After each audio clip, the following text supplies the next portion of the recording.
بسم الله الرحمن الرحيم. الله ولي الذين آمنوا يخرجهم من الظلمات إلى النور والذين كفروا أولياؤهم الطاغوت يخرجونهم من النور إلى الظلمات أولئك أصحاب النار هم فيها خالدون.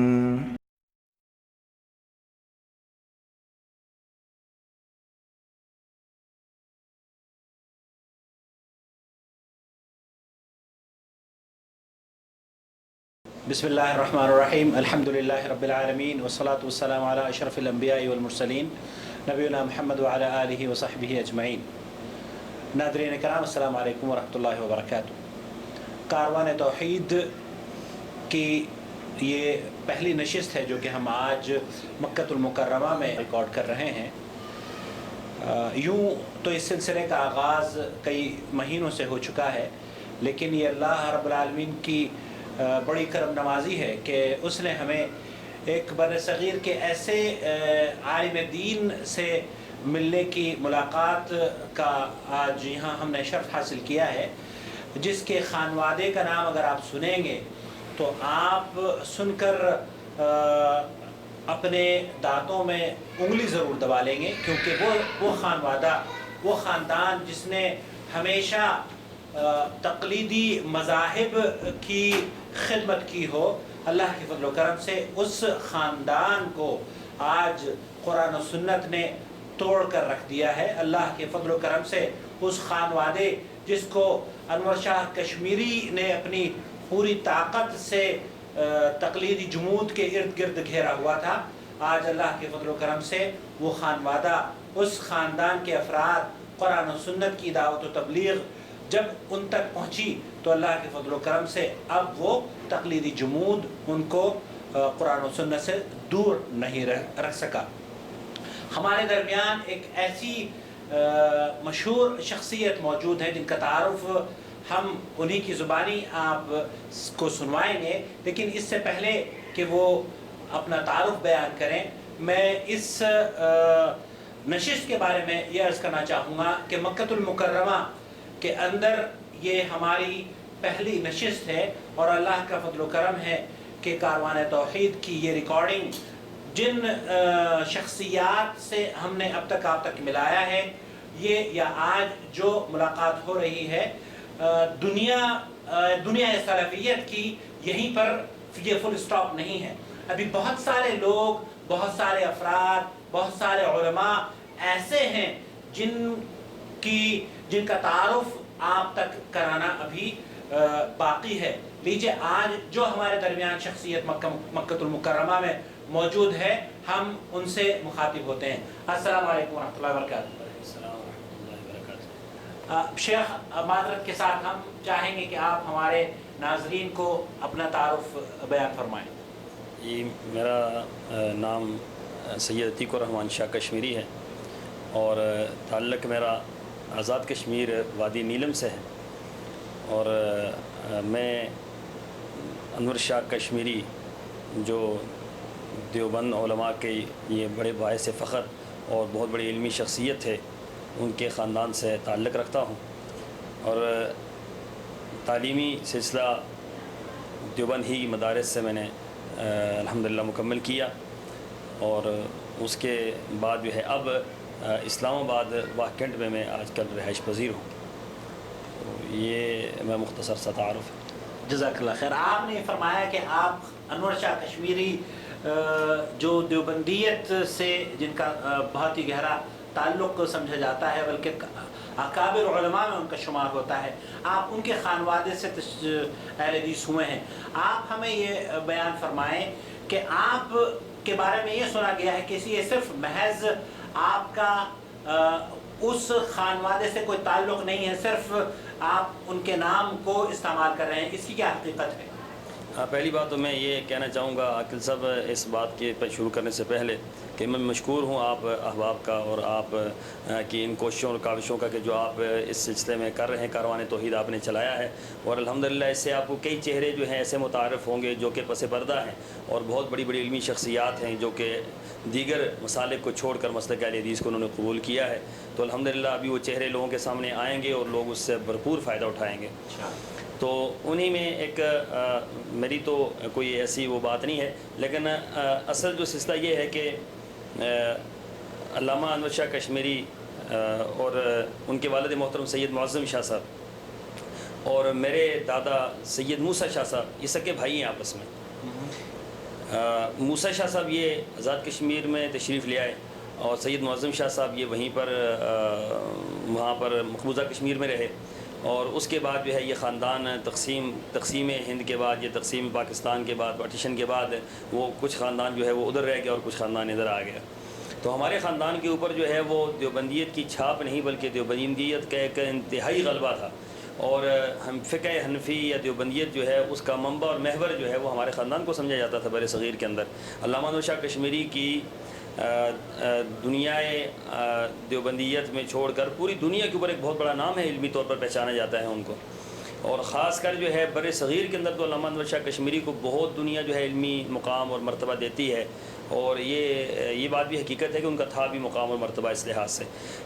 لیکن جب یہاں پر تقسیم ہوئی ہند کی تو اس وقت اس کے بعد جو ہے ہمارے خاندان کی جو باغ دوڑ تھی وہ یہاں پر بڑے بڑے شیوخ نے سنبھالی. یہاں پر سید غلام مصطفیٰ شاہ صاحب اور ہمارے تایا سکے تایا ہمارے مولانا محمد یوسف شاہ صاحب جو کشمیر کے بہت بڑے معروف عالم دین تھے. میرے والد گرامی مولانا محمد یونس شاہ صاحب وہ بہت بڑے عالم دین تھے اور اس دور کے بہت بڑے خطیبوں میں شمار ہوتے تھے وہ.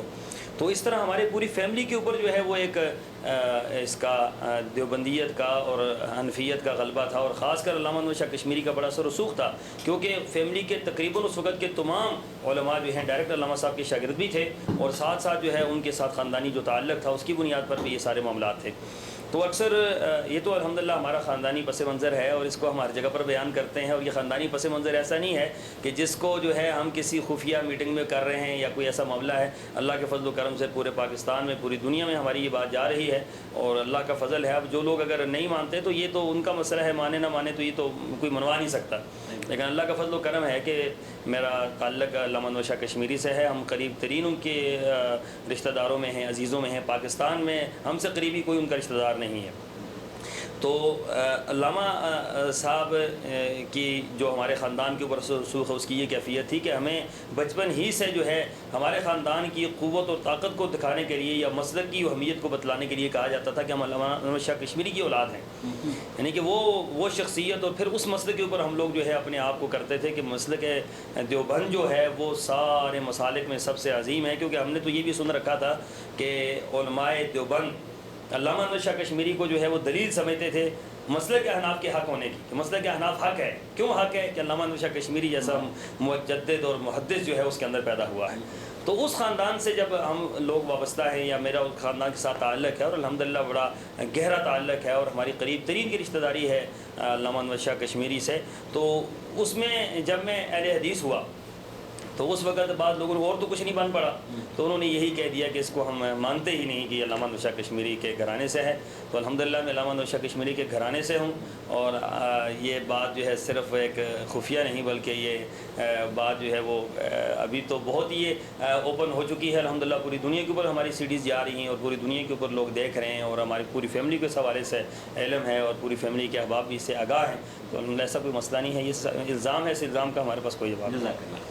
اب یہ بات تو روز روشن کی طرح آیا ہو گئی کہ آپ اسی خانوادے کے ایک فرد ہیں.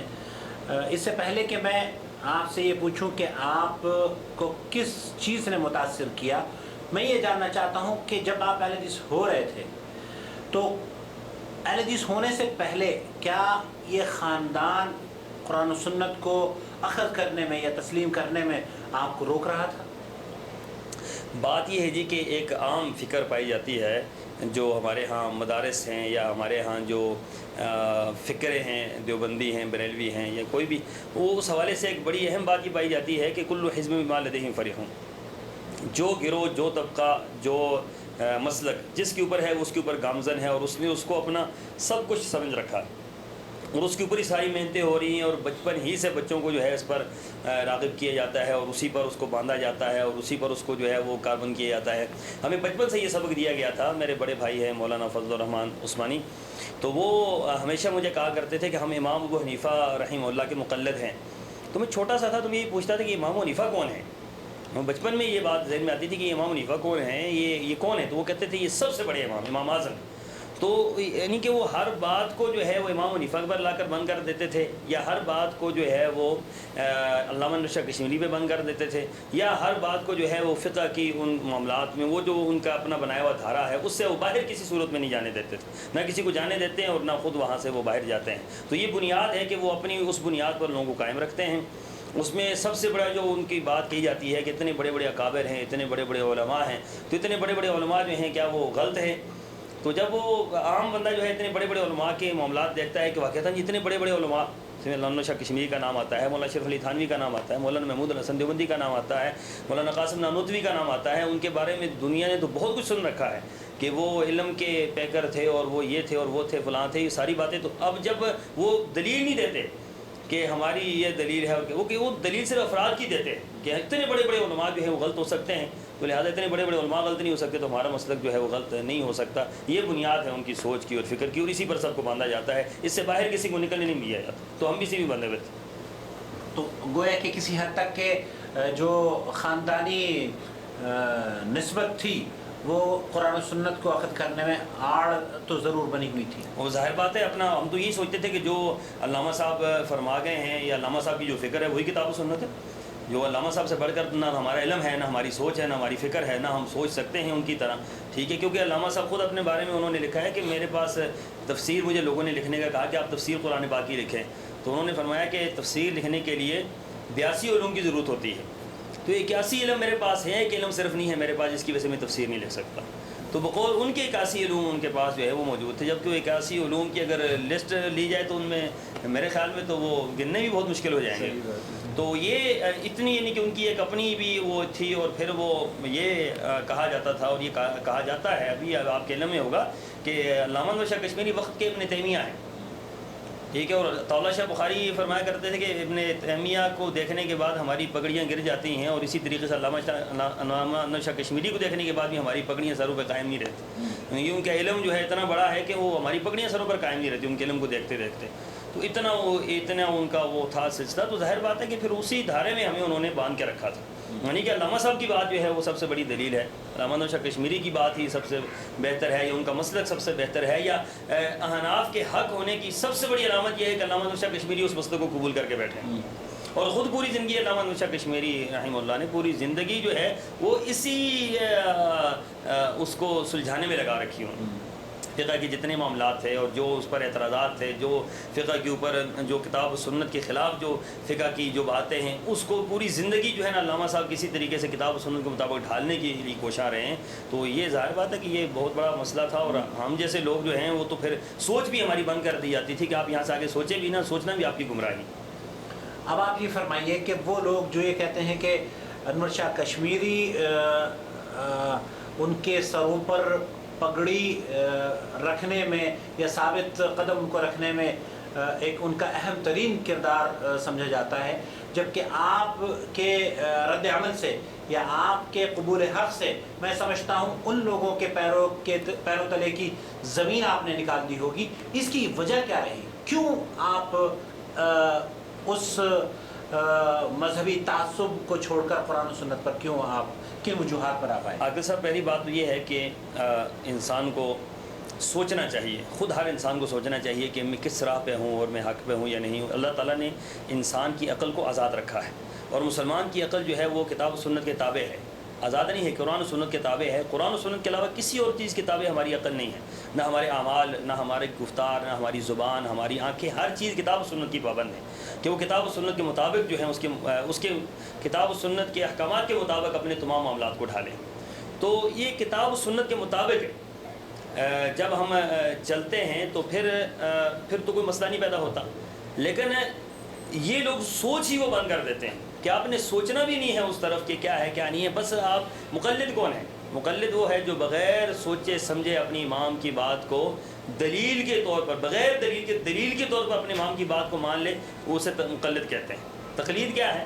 تقلید یہ ہے کہ بغیر سوچے ہوئے، بغیر سمجھے ہوئے، بغیر سوچے ہوئے اپنی امام کی بات کو دلیل کے طور پر مان لینا، ٹھیک ہے، اس کو جو ہے تقلید کہا جاتا ہے. تو وہ ظاہر بات ان کے ہاتھ سوچنے سمجھنے کی صلاحیت ہی بندے سے چھین لی جاتی ہے کہ آپ سوچ ہی نہیں سکتے. آپ کی سوچ جو ہے اکابر پر بند ہے، آپ کی سوچ جو ہے آپ کے ائمہ پر بند ہے. آپ کے ائمہ نے جتنا سوچ لیا وہ کافی ہے. جتنا سوچنا تھا دین کے اندر، جو اجتہادات تھے، جو معاملات تھے، امام حنیفہ نے سوچ لیے. وہ امام حنیفہ کے بعد جو آنے والے ہمارے اکابرین ہیں، علامہ نوشہ کشمیری ہیں، محمود الحسن دیوبندی ہیں، اشرف علی تھانوی ہیں، یہ جو چین چلی آ رہی ہے، ان سب نے سوچ لیا جو کچھ سوچنا تھا. اب آپ کو سوچنے کی کوئی ضرورت نہیں ہے. تو انہوں نے وہ سوچ کا دروازہ ہی وہ بند کر دیا ہے کہ جس سے بندے کو حق اور باطل کا پتہ چلتا ہے. تو میں یہ سمجھتا ہوں کہ جب بندہ کچھ سوچنا شروع کر دیتا ہے، جب کوئی بھی بندہ سوچنا شروع کر دیتا ہے، خود رسول اللہ صلی اللہ علیہ وسلم نے قرآن پاک کی آیت ہے قُلْ إِنَّمَا أَعِظُكُم بِوَاحِدَةٍ أَن تَقُومُوا لِلَّهِ مَثْنًى وَفُرَادًى ثُمَّ تَتَفَكَّرُوا، کہ میں تمہیں ایک ہی نصیحت کرتا ہوں کہ سوچنے کی عادت پیدا کرو کہ یہ جو بندہ آیا ہے مدینے کے اندر، مکہ کے اندر جو بندہ آیا ہے، یہ کیا دعوت پیش کر رہا ہے، کیا اس کی دعوت ہے، کیا یہ پیش کر رہا ہے، کیا یہ بات کر رہا ہے، اس کی بات کہ سوچو تو صحیح کم از کم. تو وہ سوچتے بھی نہیں تھے. تو اصل میں سوچنے کے اوپر کسی کو لگا دینا میرے خیال میں یہ جو ہے یہ بھی حق کی طرف ایک قدم ہوتا ہے، اور یہی قدم جو ہے بندے کو آخر اس کی منزل تک پہنچا دیتا ہے. تو وہ سوچ ہماری بند تھی. میں نے الحمدللہ جب دیوبند مدارس سے میں فارغ ہو کر واپس آیا تو فارغ ہونے کے بعد جو ہے میں نے اس کے اوپر سوچنا شروع کیا. وہ سوچنا کیوں شروع کیا اس کا بھی ایک پس منظر تھا کہ مولانا محمد یونس عصری رحمۃ اللہ علیہ حضرات کشمیر بہت بڑے عالم دین اہل حدیث کے اور علامہ سید داؤد غزنوی رحمۃ اللہ علیہ کے شاگردوں میں سے تھے. تو کراچی سے فراغت کے بعد جب میں ان کے پاس گیا تو انہوں نے جب مجھ سے گفتگو کی اور انہوں نے پوچھا آپ نے حدیث پڑھی ہے، آپ نے کیا پڑھا ہے، کیا پڑھا. تو ہم تو حدیث ظاہر بات ہے 8 سال فقہ پڑھائی جاتی ہے اور 1 سال حدیث پڑھائی جاتی ہے. 1 سال کے اندر حدیث کی 6 کتابیں پڑھائی جاتی ہیں اور اس کے اندر جو دورہ حدیث ہمارے ہاں کہا جاتا ہے دورہ حدیث ہے. تو دورہ حدیث میں یہی ہوتا ہے کہ بس وہ بھاگ رہے ہوتے ہیں. یعنی کہ جس طرح آپ دیکھیں کہ ہمارے بر صغیر کے اندر رمضان مبارک کے اندر تراویح پڑھائی جاتی ہے، اس میں یعلمون تعلمون کے علاوہ کچھ سمجھ نہیں آتی کیا ہے کیا نہیں. نہ مقتدیوں کو سمجھ آ رہی ہوتی ہے اور نہ امام کو خود سمجھ آ رہی ہوتی ہے، کیونکہ اس سپیڈ سے جا رہا ہوتا ہے کہ اس نے 30 دن کے اندر اس قرآن کو ختم کرنا ہے. تو ایسے ہی جو ہے 1 سال کے ٹارگٹ میں 6 کتابیں حدیث کی بڑی جید کتابیں ختم کرنے کا ٹارگٹ ہوتا ہے کہ اس کو ختم کرنا ہے. تو پھر وہ جتنی سپیڈ وہ لگا سکتے ہیں وہ لگاتے ہیں. تو اس میں بندے کو سمجھنے کی تو بات ہی کوئی نہیں ہوتی. اس میں صرف وہ یہ کہتے ہیں کہ آپ نے جو سمجھنا تھا، جو آپ نے دین کی باتیں سمجھنی تھیں، جو آپ نے منطق پڑھ لی، فلسفہ پڑھ لی، آپ نے صرف پڑھ لی، نحو پڑھ لی، آپ نے فقہ پڑھ لی، بس فقہ پڑھنے کے بعد کسی کی ضرورت ہی نہیں ہے. حدیث جو ہے یہ برکت کے لیے. بریلوی حضرات جیسے کہتے ہیں کہ قرآن برکت کے لیے ہے، ہمارے جائے کو قرآن پڑھ تو قرآن جو ہے برکت کے لیے. ایسے ہی ان کے ہاں جو ہے وہ حدیث برکت کے لیے. تو انہوں نے حدیث کو برکت کے لیے رکھا ہوا ہے، حدیث کو عمل کے لیے نہیں رکھا ہوا.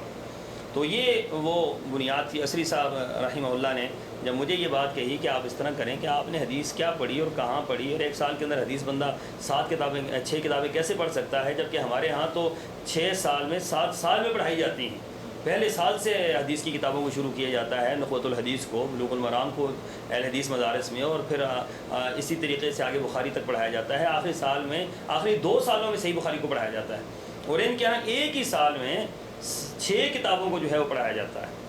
تو پھر اس پڑھانے کا حق کیسے ادا ہو سکتا ہے؟ ان میں صرف یہی پڑھایا جاتا ہے کہ یہ حدیث فلاں امام کا مذہب ہے، یہ حدیث فلاں امام کا مذہب ہے، یہ حدیث فلاں امام کا مذہب ہے، یہ حدیث جو ہے فلاں امام کا. وہ جو فقہ انہوں نے پڑھائی ہوتی ہے وہ پھر حدیث جو ہے لا کر اس پر فٹ کرتے ہیں کہ یہ امام شافعی کی دلیل ہے، یہ امام مالک کی دلیل ہے، یہ امام ابو حنیفہ کی دلیل ہے، یہ امام احمد بن حنبل کی دلیل ہے. بھائی یہ دلیل آپ جو ہے وہ مسلمان کی بنائیں، اور یہ دلیل جو ہے کتاب و سنت کی بنائیں، اور تمام مسلمانوں کے لیے اس کو جو ہے لازم قرار دیں. انہوں نے تقسیم کر دیا ہے حدیث کو. یہ حدیث امام شافعی کی دلیل، یہ حدیث امام مالک کی دلیل، یہ حدیث امام احمد بن حنبل کی دلیل، یہ فلاں دلیل. تو اس نوعیت پہ جب وہ پڑھاتے ہیں تو پھر سوچنے سمجھنے کی بات رہتی کوئی نہیں ہے پیچھے.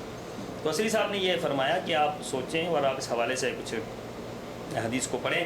پھر وہ حدیث جو پڑھنے کے ہمارے ہاں جو معاملہ تھا وہ ایسا تھا کہ کراچی کے اندر ہم پڑھ رہے تھے حدیث کی کتاب، تو صحیح بخاری جو ہے وہ پڑھ رہے تھے. تو آخری سال میں صحیح بخاری کے کچھ ابواب رہ گئے، تو دن بہت تھوڑے رہ گئے تھے. تو پھر وہ شیخ صاحب کو کہنے لگے، شیخ الحدیث کہنے لگے کہ آپ اس طرح کریں کہ آج جو طالب علم حدیث تیز ترار پڑھے، جو طالب علم تیز پڑھ سکتا ہے، فل سپیڈ سے پڑھ سکتا ہے، تو وہ جو ہے وہ پڑھے. تو ایک پیریڈ کے اندر، ایک گھنٹے کے اندر 70 سے اوپر صفحات جو ہے وہ طالب علم نے پڑھ لیے. تو پھر اس شیخ صاحب، شیخ الحدیث جو تھے، ان کا یہ فرمان تھا کہ آج حدیث پڑھنے کا تو مزہ ہی آ گیا. تو یہ ان کی پڑھانے کی نوعیت ہے حدیث کو. تو یہ اس کا تجربہ سارے کر سکتے ہیں. میں چیلنج کرتا ہوں اس حوالے سے کہ اس کا تجربہ آپ ان کے مدارس میں جا کے کریں. یہ اس بات کا قطعاً یہ انکار نہیں کر سکتے کہ ہمارے مدارس کے اندر حدیث کے اوپر کتنا ظلم ہوتا ہے. ہمارے مدارس کے اوپر حدیث جو ہے کیسے پڑھائی جاتی ہے مدارس کے اندر. شیخ الحدیث جو ہے وہ حدیث کے ساتھ کتنا انصاف کرتا ہے، وہ حدیث کی کتنی جو ہے وہ بیان کرتا ہے، یا حدیث کو کتنا وہ تشریح کرتا ہے، یا حدیث کو کتنا لوگوں کے ذہن کے اندر ڈالتا ہے. وہ یہی کہتا ہے کہ بس یہ پڑھتے جائیں آپ، جو ہم نے پڑھایا ہے آپ کو، جو پڑھنے کی چیزیں تھیں وہ فقہ ہم نے آپ کو پڑھا دی ہے، باقی یہ ہم برکت کے لیے پڑھ رہے ہیں. تو یہ عصری صاحب رحمہ اللہ نے یہ بات کہی تھی کہ آپ اس سلسلے میں سوچیں. تو اسی دوران جب عصری صاحب یہ بات کر رہے تھے تو اسی دوران ہی ان کا ایک بیٹا آیا، مجھے آ کر کہنے لگا جی کہ آپ ماشاءاللہ فاضل ہیں، آپ عالم دین ہیں، تو آپ رفع دین کیوں نہیں کرتے؟ میں نے کہا رفع دین تو ہے ہی کہیں نہیں ہے. جیسے ہمارے ہاں یہ کہا جاتا ہے کہ رفع دین تو وہ گھوڑے کی دمیں تھی اور یہ تھا نعوذ باللہ من ذالک، کیسے کیسے الزامات رفع دین کی ایک عظیم روایت پر اور ایک متواتر روایت کے اوپر کیسے کیسے الزامات دھرے جاتے ہیں. تو انہوں نے کہا جی رفع دین کی روایت جو ہے وہ بلوغ المرام کے ہاتھ میں تھی، تو انہوں نے کہا جی بلوغ المرام کے اندر رفع دین کی روایت موجود ہے. تو مجھے اتنا اس کے اوپر وہ تھا کہ یہ کمال ہے، میں فارغ ہو کر آیا ہوں اور میں اتنے بڑے خاندان سے متعلق ہے، میرا علمی گھرانہ ہے، تو یہ مجھے بلوغ المرام سے حدیث دکھا رہا ہے. تو میں نے وہ بلوغ المرام اس کے ہاتھ سے لی اور اٹھا کر نیچے پھینک دی، اور میں نے انہیں یہ کہا، میں نے کہا کہ میں اس حدیث کی کتاب کو مانتا ہی نہیں جس کے اندر رفع دین کی روایت موجود ہے. تو اس قدر سختی تھی ذہن کے اندر اور اس قدر وہ معاملہ تھا. لیکن جب حدیث کو میں نے اٹھا کر نیچے پھینکا تو رات کو مجھے بڑا احساس ہوا کہ حدیث کی کتاب کو تو نیچے نہیں پھینکنا چاہیے تھا. اس اللہ کا نام ہے، اس کے اوپر رسول اللہ صلی اللہ علیہ وسلم کے نام مبارک ہے، وہ ایک حدیث کی کتاب ہے، تو تم دیکھ لیں کہ کیا ہے کیا نہیں ہے. تو وہاں سے ایک وہ جو کتاب پھینکنا جو ہے وہ ایک سبب بنا سوچ کا، کہ سوچنا چاہیے کہ کیا ہے، دیکھ لیتے ہیں، چلیں دیکھ لیتے ہیں کہ رفع دین کی روایت ہے یا نہیں ہے. پھر اس کے بعد جو ہے آگے یہ ایک سوچنے کا جو سسٹم ہے وہ شروع ہوا، اور یہ پھر لمبی ایک داستان ہے کہ وہاں سے آگے سلسلے چلتے رہے اور آہستہ آہستہ پھر وہ معاملہ. آپ نے پھر رفع دین کی احادیث صحیح بخاری اور صحیح مسلم میں دیکھی جب آپ تحقیق کرنے لگے، یا کیسے پھر کیا اصل میں ہوا یہ تھا کہ اس کے بعد جو ہے ایک یہ سوچ تھی کہ یار اس طرح کرتے ہیں کہ یہ اہل حدیثوں کے خلاف، مثلا میرا ذہن یہ بن گیا تھا اس کے بعد کہ اہل حدیثوں کے خلاف مواد اکٹھا کرتے ہیں اور پھر اہل حدیثوں کا مقابلہ کریں. مثلا عدم رفع دین کی حدیثیں تلاش کرتے ہیں اور ان کے خلاف جو ہے وہ جس طرح ایک مناظرانہ انداز تھا، کہ ایک مناظر بننے کی مجھے سوچ گئی کہ میں مناظر بنوں گا اور مناظر بن کے جو ہے وہ اہل حدیثوں کے خلاف مناظرے کروں گا. مثلا آمین بالجاہر بھی نہیں ہے، فاتح خلف الامام بھی نہیں ہے، یہ پاؤں کے ساتھ پاؤں بھی غلط ملاتے ہیں، یہ طلاق ثلاثہ کا مسئلہ بھی ان کا غلط ہے. یعنی کہ اہل حدیث کے جتنے بھی مابی نظام مسائل ہیں اس پر میں تحقیق کرنا چاہ رہا تھا، اور میں چاہ رہا تھا کہ مجھے حدیث سے اتنا مواد اس کا مل جائے کہ میں ان کا جو ہے تیا پرچہ کر کے رکھ دوں. اب وہ حدیث کی کتاب کو کھولتے تھے تو حدیث کے اندر جو ہے وہ رفع دین کی روایت تو نظر آتی تھی، صحیح بخاری کے اندر عدم رفع دین کی روایت کوئی نہیں ملتی تھی. پھر صحیح مسلم کے اندر جب رفع دین تلاش کرتے تھے تو رفع دین کرنے کی روایت تو ملتی تھی، عدم رفع دین کی روایت کوئی نہیں ملتی تھی. وہ گھوڑے کی دموں والی روایت وہ تو بالکل ہے ہی، علماء احناف نے اس کو رد کر دیا کہ بہت بڑا جاہل انسان ہوگا وہ کہ جو یہ گھوڑے کی دموں والی روایت جو ہے عدم رفع دین پہ پیش کرے، کیونکہ وہ تو سلام پھیرتے وقت وہ روایت آتی ہے. تو اس طرح پھر ابو داؤد، نسائی، ترمذی، ابن ماجہ، صحاح ستہ کی ساری کتابیں جو ہیں چھان ماری، رفع دین کرنے کی روایات تو موجود ہیں، نہ کرنے کی کہیں بھی موجود نہیں ہیں. اور جو نہ کرنے کی ابو داؤد کے اندر روایت موجود ہے، خود امام ابو داؤد اس کو کہہ رہے ہیں کہ اس کا معنی ہی صحیح نہیں. اور پھر اس کے اوپر اتنی جرح ہے اس حدیث کے اوپر، اتنی جرح ہے اس کے اوپر، یہاں تک کہ اس کو موضوع تک قرار دیا اس روایت کو. تو اس یعنی کہ ایک سوچ یہ رہے تھے کہ دلیلیں ہم اپنی تلاش کر رہے ہیں، نکلتی دلیلیں ان کی ہیں. اور پھر جب ہم علماء دیوبند کے پاس جاتے تھے، میں وہاں جاتا تھا ان کے پاس اور جا کر ان سے پوچھتا تھا کہ بھئی آپ ہمیں ہمارے مسلک کی حدیث دیں، تو وہ مجھے یہ کہتے تھے کہ ہمارے مسلک کی جو ہے وہ بات آپ نہ کریں، بات یہ کہ آپ کیوں سوچ رہے ہیں، آپ اس حوالے سے سوچیں نا، آپ اس حوالے سے بات نہ کریں، آپ اس حوالے سے گفتگو ہی نہ کریں، آپ گمراہ ہو جائیں گے، آپ یہ ہو جائیں گے. میں ان سے کہتا تھا کہ گمراہی والی بات نہیں ہے، میں حدیث نہیں ہو رہا، میں تو مواد اکٹھا کر رہا ہوں حدیثوں کے خلاف، اور آپ مجھے اس کا مواد فراہم کریں، آمین نہ کہنے پہ مواد فراہم کریں. فاتح خلف الامام کے اپنا اس کو نہ پڑھنے پہ آپ مجھے مواد فراہم کریں، اللہ حاضر کیا جتنے بھی مسائل ہیں ان پر آپ مجھے مواد فراہم کریں. لیکن افسوسناک صورتحال یہ تھی کہ جب میں دیوبند علماء کے پاس جاتا، دیوبندی علماء کے پاس، اپنے اساتذہ کے پاس گیا، بڑے بڑے دیوبندی شیوخ کے پاس گیا، انہوں نے مجھے بنسبت اس کی کہ مجھے وہ دلائل دیں، وہ مجھے آگے سے کفر کے فتوے لگا کر جو ہے اپنے مدارس سے، اپنے گھروں سے وہ باہر نکال دیتے تھے کہ جاؤ نکل جاؤ، تم گمراہ ہو جاؤ، یہ ہو جائے گا، وہ ہو جائے گا، فلاں ہو جائے گا. تو یہ پھر علماء حدیث کے پاس جب میں جاتا تھا تو وہ کھول کھول کر حدیثیں مجھے بتاتے تھے اور کھول کھول کر مجھے وہ سارا کچھ بتاتے تھے. تو اس طرح یہ ایک تحقیق کا سلسلہ جو ہے وہ چل پڑا اور میرا ذہن بدلنا شروع ہو گیا کہ ہمارے مسئلے کی دلیلیں ہی کہیں نہیں اور ان کے مسئلے کی دلیلیں ہی دلیلیں ہیں. اور پھر سب سے بڑی اس دوران جو ہے جو کافی سارے واقعات میرے ساتھ پیش آئے. کراچی کے اندر ہمارے بھائی ہوتے ہیں، وہ بہت بڑے دیوبندی عالم دین ہیں، ابھی بہت بڑی مسند پہ وہ تشریف فرما ہیں، کئی کتابوں کے مصنف ہیں. تو انہوں نے ان کے ہاں ایک طلاق کا مسئلہ ہے، طلاق ثلاثہ کا. تو میں ان کے پاس ہی بیٹھا ہوا تھا، تو میں نے ان سے پوچھا کہ یہ جو آپ کے پاس بندہ آیا طلاق ثلاثہ کے حوالے سے، تو یہ کیا ہے اس کا مسئلہ؟ وہ کہتے ہیں 3 طلاقیں دی ایک محفل میں، تو یہ فتویٰ لینے کے لیے آیا ہے کہ اس کے بچے ہیں چھوٹے چھوٹے، تو بڑے مسائل ہیں اس کے. تو میں نے کہا کہ آپ اس کو جو ہے کوئی فتویٰ دے دیں کہ رجوع کر لیں. تو وہ کہنے لگے کہ یہ کیسے ہو سکتا ہے، رجوع کی تو کوئی صورت موجود نہیں ہے. تو میں نے کہا اگر آپ کے ہاں موجود نہیں ہے تو اہل حدیثوں کے پاس اس کو بھیج دیں، چلیں اپنی زندگی گزار لے بیچارہ. جیسے ہمارے یہاں کہا جاتا ہے چلو یار اور کچھ نہیں ہے تو اہل حدیثوں کے پاس فتوے لینے کے لیے چلے جائیں. تو وہ مجھے کہنے لگے کہ یہ کیسی بات آپ نے کر دی ہے، اہل حدیثوں کے پاس میں نے اس کو نہیں بھیجنا. میں نے کہا کیوں نہیں بھیجنا؟ تو کہنے لگے کہ انہوں نے ایک واقعہ پھر سنایا. انہوں نے کہا کہ مفتی ولی حسن ٹونکی جو مفتی اعظم تھے پاکستان کے، وہ ان کے ڈائریکٹ شاگرد ہیں، یعنی وہ ہمارے استاد گرامی.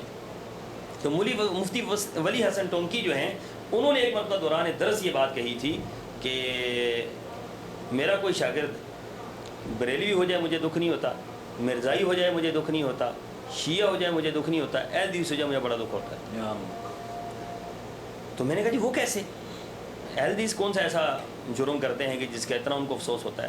تو وہ کہنے لگی جی کہ ان کا کہنا یہ تھا مفتی صاحب کا، مفتی ولی حسن ٹونکی کا، کہ جو بریلوی ہو جائے میرا شاگرد تو بریلیوں کا کیا کام ہوتا ہے؟ وہ حلوہ کھاتے ہیں اور ان کا جو ہے 11ویں اور 12ویں اور 13ویں ان کاموں میں لگے رہے، وہ کھانے کے چکر کے علاوہ ان کا کام ہی کوئی نہیں.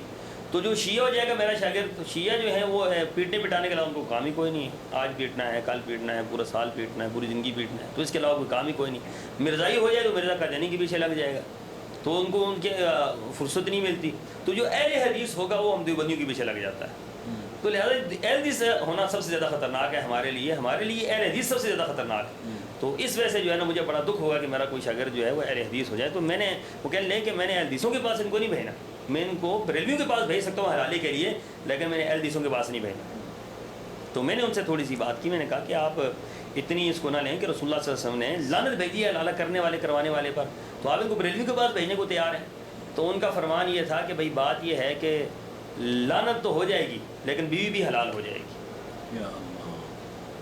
تو میں نے کہا یہ آپ نے کیا وہ قانون بتایا ہے؟ اور یہ پھر فقہ حنفی کے قانون کی روح سے یہ بات تو ٹھیک ہی تھی ان کے نزدیک کہ وہ یہ کہتے ہیں کہ لعنت بھی ہو جائے گی، لعنت بھی برس جائے گی، لیکن یہ کہ بیوی بھی حلال ہو جائے گی. تو یہ کہ ہیرا فقہ کے اندر جو ہیلوں کا باب ہے وہ اس سے کھلتا ہے، کافی سارے ابواب اس سے کھلتے ہیں اور کافی ساری وہ ایک لمبا چوڑا موضوع ہے اس حوالے سے. تو میں نے انہیں یہ کہا، میں نے کہا جی یہ مولانا بڑا ناجائز معاملہ ہے اور آپ مہربانی کریں کہ ان کو اہل حدیثوں کے پاس بھیج دیں. تو انہوں نے کہا یار تو اب نہیں اس باز آئے گا. تو انہوں نے پھر ایک تبلیغی جماعت کے وہاں مسجد کے اندر سے ایک تبلیغی جماعت کا ایک بڑا ہی شریف آدمی تھا، تبلیغی جماعت کے لوگ ویسے بھی شریف ہی ہوتے ہیں، تو ان کو انہوں نے لیا اور لے کر وہاں اپنی مسجد کے ایک کمرے کے اندر مولانا نے خود حلالہ کروایا اور حلالہ کروا کے ایک رات اس لڑکی کو وہاں پر رکھا اور اگلے دن جو ہے وہ تبلیغی جماعت کے شریف آدمی نے اس کو طلاق دی اور پھر وہ اپنے خاوند کے ساتھ واپس چلی گئی. تو یہ اس واقعے نے مجھے ہلا کر رکھ دیا کہ یہ یحرفون الکلم عن مواضعہ، کہ یہ لوگ قرآن و حدیث کو اپنے مقاصد کے لیے بگاڑ دیتے ہیں. قرآن کو جو ہے بدلنا چاہیں بدل دیتے ہیں، حدیث کو بدلنا چاہیں بدل دیتے ہیں. ان کے ہاں تو کوئی ایسی بات تو ہے ہی نہیں. تو اس واقعے نے مجھے بہت جھنجھوڑا اس واقعے نے کہ یہ بڑا اہم معاملہ ہے. اور اسی طریقے سے ہمارے ایک بہت بڑے خاندان کے عالم دین ہیں، تو ان کے ہاں رات کو ٹھہرے ہوئے تھے. تو اسی رفع دین کے معاملے پہ اور عامی بالجہر کے معاملے پہ میں نے ان سے کہا، میں نے کہا مجھے کچھ مواد دیں کہ میں نے اہل حدیثوں کا مقابلہ کرنا ہے. تو وہ ہم رات کو بیٹھ گئے، انہوں نے کہا بہت زیادہ مواد ہمارے پاس موجود ہے، حدیث کی کتابوں میں بھی ڈھونڈتے ہیں اور ملے گا بہت زیادہ. تو حدیث کی کتابیں کھولنی شروع کی تو مجھے تو تجربہ ہو چکا تھا کہ حدیث کی کتابوں کے اندر رفع دین کرنے کی روایتیں تو وجود نہ کرنے کی ہیں ہی کہیں. تو جب وہ ہم ڈھونڈنے لگے تو وہ رات کافی بیت گئی. کہنے لگے یار ابھی سو جاتے ہیں تو صبح جو ہے اٹھ کے دیکھیں گے. تو رفع دین کرنے کی روایتیں ساری اکٹھی کر لی ہم نے، لکھ لی اپنے پاس. تو اگلے دن جب فجر کے ٹائم اٹھے تو مولانا جو ہیں وہ سنتے ادا فرما رہے تھے، تو مجھے انہوں نے جب اٹھایا تو وہ سنتے ادا کرتے ہوئے مولانا جو ہیں وہ رفع دین کر رہے تھے. اللہ. میں نے جب ان کی اس کیفیت کو دیکھا تو میں بڑا پریشان ہوا. میں نے ان کو کہا، میں نے کہا مولانا یہ آپ کیا کر رہے ہیں؟ میری تو نیند اڑ گئی بالکل کہ یہ آپ کیا کر رہے ہیں. تو انہوں نے کہا یہ نماز پڑھیں گے پھر بتائیں. تو نماز پڑھنے کے لیے اپنی مسجد میں تشریف لے گئے تو خود نماز پڑھائی انہوں نے. میں پہلی صف میں کھڑا تھا تو میں نے نماز کے اندر مجھے تجسس پیدا ہو گیا کہ یہ کیا ہو رہا ہے. تو نماز کے اندر میں ان کو دیکھتا رہا تو نماز کے اندر انہوں نے رفع دین نہیں کیا. جب واپس اپنے کمرے میں نیچے تشریف لائے تو میں نے ان سے فوراً یہ سوال کر دیا. میں نے کہا جی کہ آپ نے نیچے نماز پڑھی تو اس میں رفع دین کیا، اوپر نماز پڑھی تو آپ نے رفع دین نہیں کیا، تو ان میں سے کون سی نماز ٹھیک ہے؟ تو کہتے ہیں دونوں ہی ٹھیک ہیں، دونوں ہی نمازیں ٹھیک ہیں. میں نے کہا دونوں کیسے ٹھیک ہو سکتی ہیں؟ دونوں کیسے ٹھیک ہو سکتی ہیں؟ رفع دین کرنے کی اپنا بات ہی کوئی نہیں ہے. ٹھیک ہے، کیونکہ ہمارا امام حنیفہ کا جو مسلک ہے وہ رفع دین کا ہے، تو آپ کیسے وہ. تو وہ مجھے کہنے لگے کہ بات یار یہ ہے کہ ہم پوری رات تلاش کرتے ہیں عدم رفع دین کی حدیثیں، تو عدم رفع دین کی جو حدیثیں ملی وہ ضعیف ملی یا موضوع ملی، اور رفع دین کرنے کی حدیثیں ہر کتاب کے اندر موجود ہیں. صحیح بخاری کے اندر، صحیح مسلم کے اندر، ابو داؤد کے اندر، نسائی کے اندر، ترمذی کے اندر، ابن ماجہ کے اندر، یہاں تک کہ فقہ حنفی کی جو حدیث کی کتابیں ہیں اس کے اندر بھی یہ ساری روایات موجود ہیں. تو کہنے لگے کہ مجھے تو خوف آ گیا. میں نے کہا کہیں ایسا نہ ہو کہ کل اللہ تعالیٰ کہے کہ تیری نمازیں ساری ضائع ہوگی، تو نے نبی کی سنت پر عمل نہیں کیا. تو میں نے کہا چلیں آج کے بعد جو ہے وہ جو سنتے میں گھر کے اندر پڑھوں گا تو اس پر عمل کر لوں گا. تو یہاں سے انہوں نے جو ہے، یہاں سے بھی اس واقعے نے مجھے کافی سارا اپنی جگہ پر ہلایا کہ یہ کیا چکر ہے. ظاہرین یہ لوگوں کو بھی اور بات کہتے ہیں اور اندر جو ہے وہ کچھ اور عمل ہوتا ہے. تو یہ اس طرح کی بنیادیں جو ہیں وہ بنتی رہیں اور اس طرح کے معاملات جو ہیں وہ چلتے رہے. تو اس میں مفتی ظفر علی خان صاحب ہمارے کراچی کے اندر بہت بڑے عالم دین ہیں، تفسیر پڑھاتے ہیں رمضان مبارک کے اندر، اور بڑا ان کا وسیع حلقہ ہے تفسیر پڑھانے کا. تو تفسیر پڑھاتے ہوئے انہوں نے ایک مرتبہ طلبہ نے سوال کیا کہ مولانا آپ 4 اماموں کی تقریر جو ہے وہ قرآن سے ثابت کریں. تو انہوں نے کہا جی کل میں جواب دوں گا اس کا، اور کل میں آپ کو اس کی دلیل دوں گا، قرآن سے دلیل دوں گا. اگلے دن ہم سارے بڑے اچھل کے جا رہے تھے کہ آج تقریر پر جو ہے وہ دلیل مل جائے گی اور اہل حدیثوں کے غیر مقلدوں کے خلاف جو ہے ہمیں ٹھیک ٹھاک مواد مل جائے گا. تو اگلے دن ہم آئے تو مولانا نے ایک آیت پڑھی سورہ قیامہ کی، اولا لک فاولا ثم اولا لک فاولا.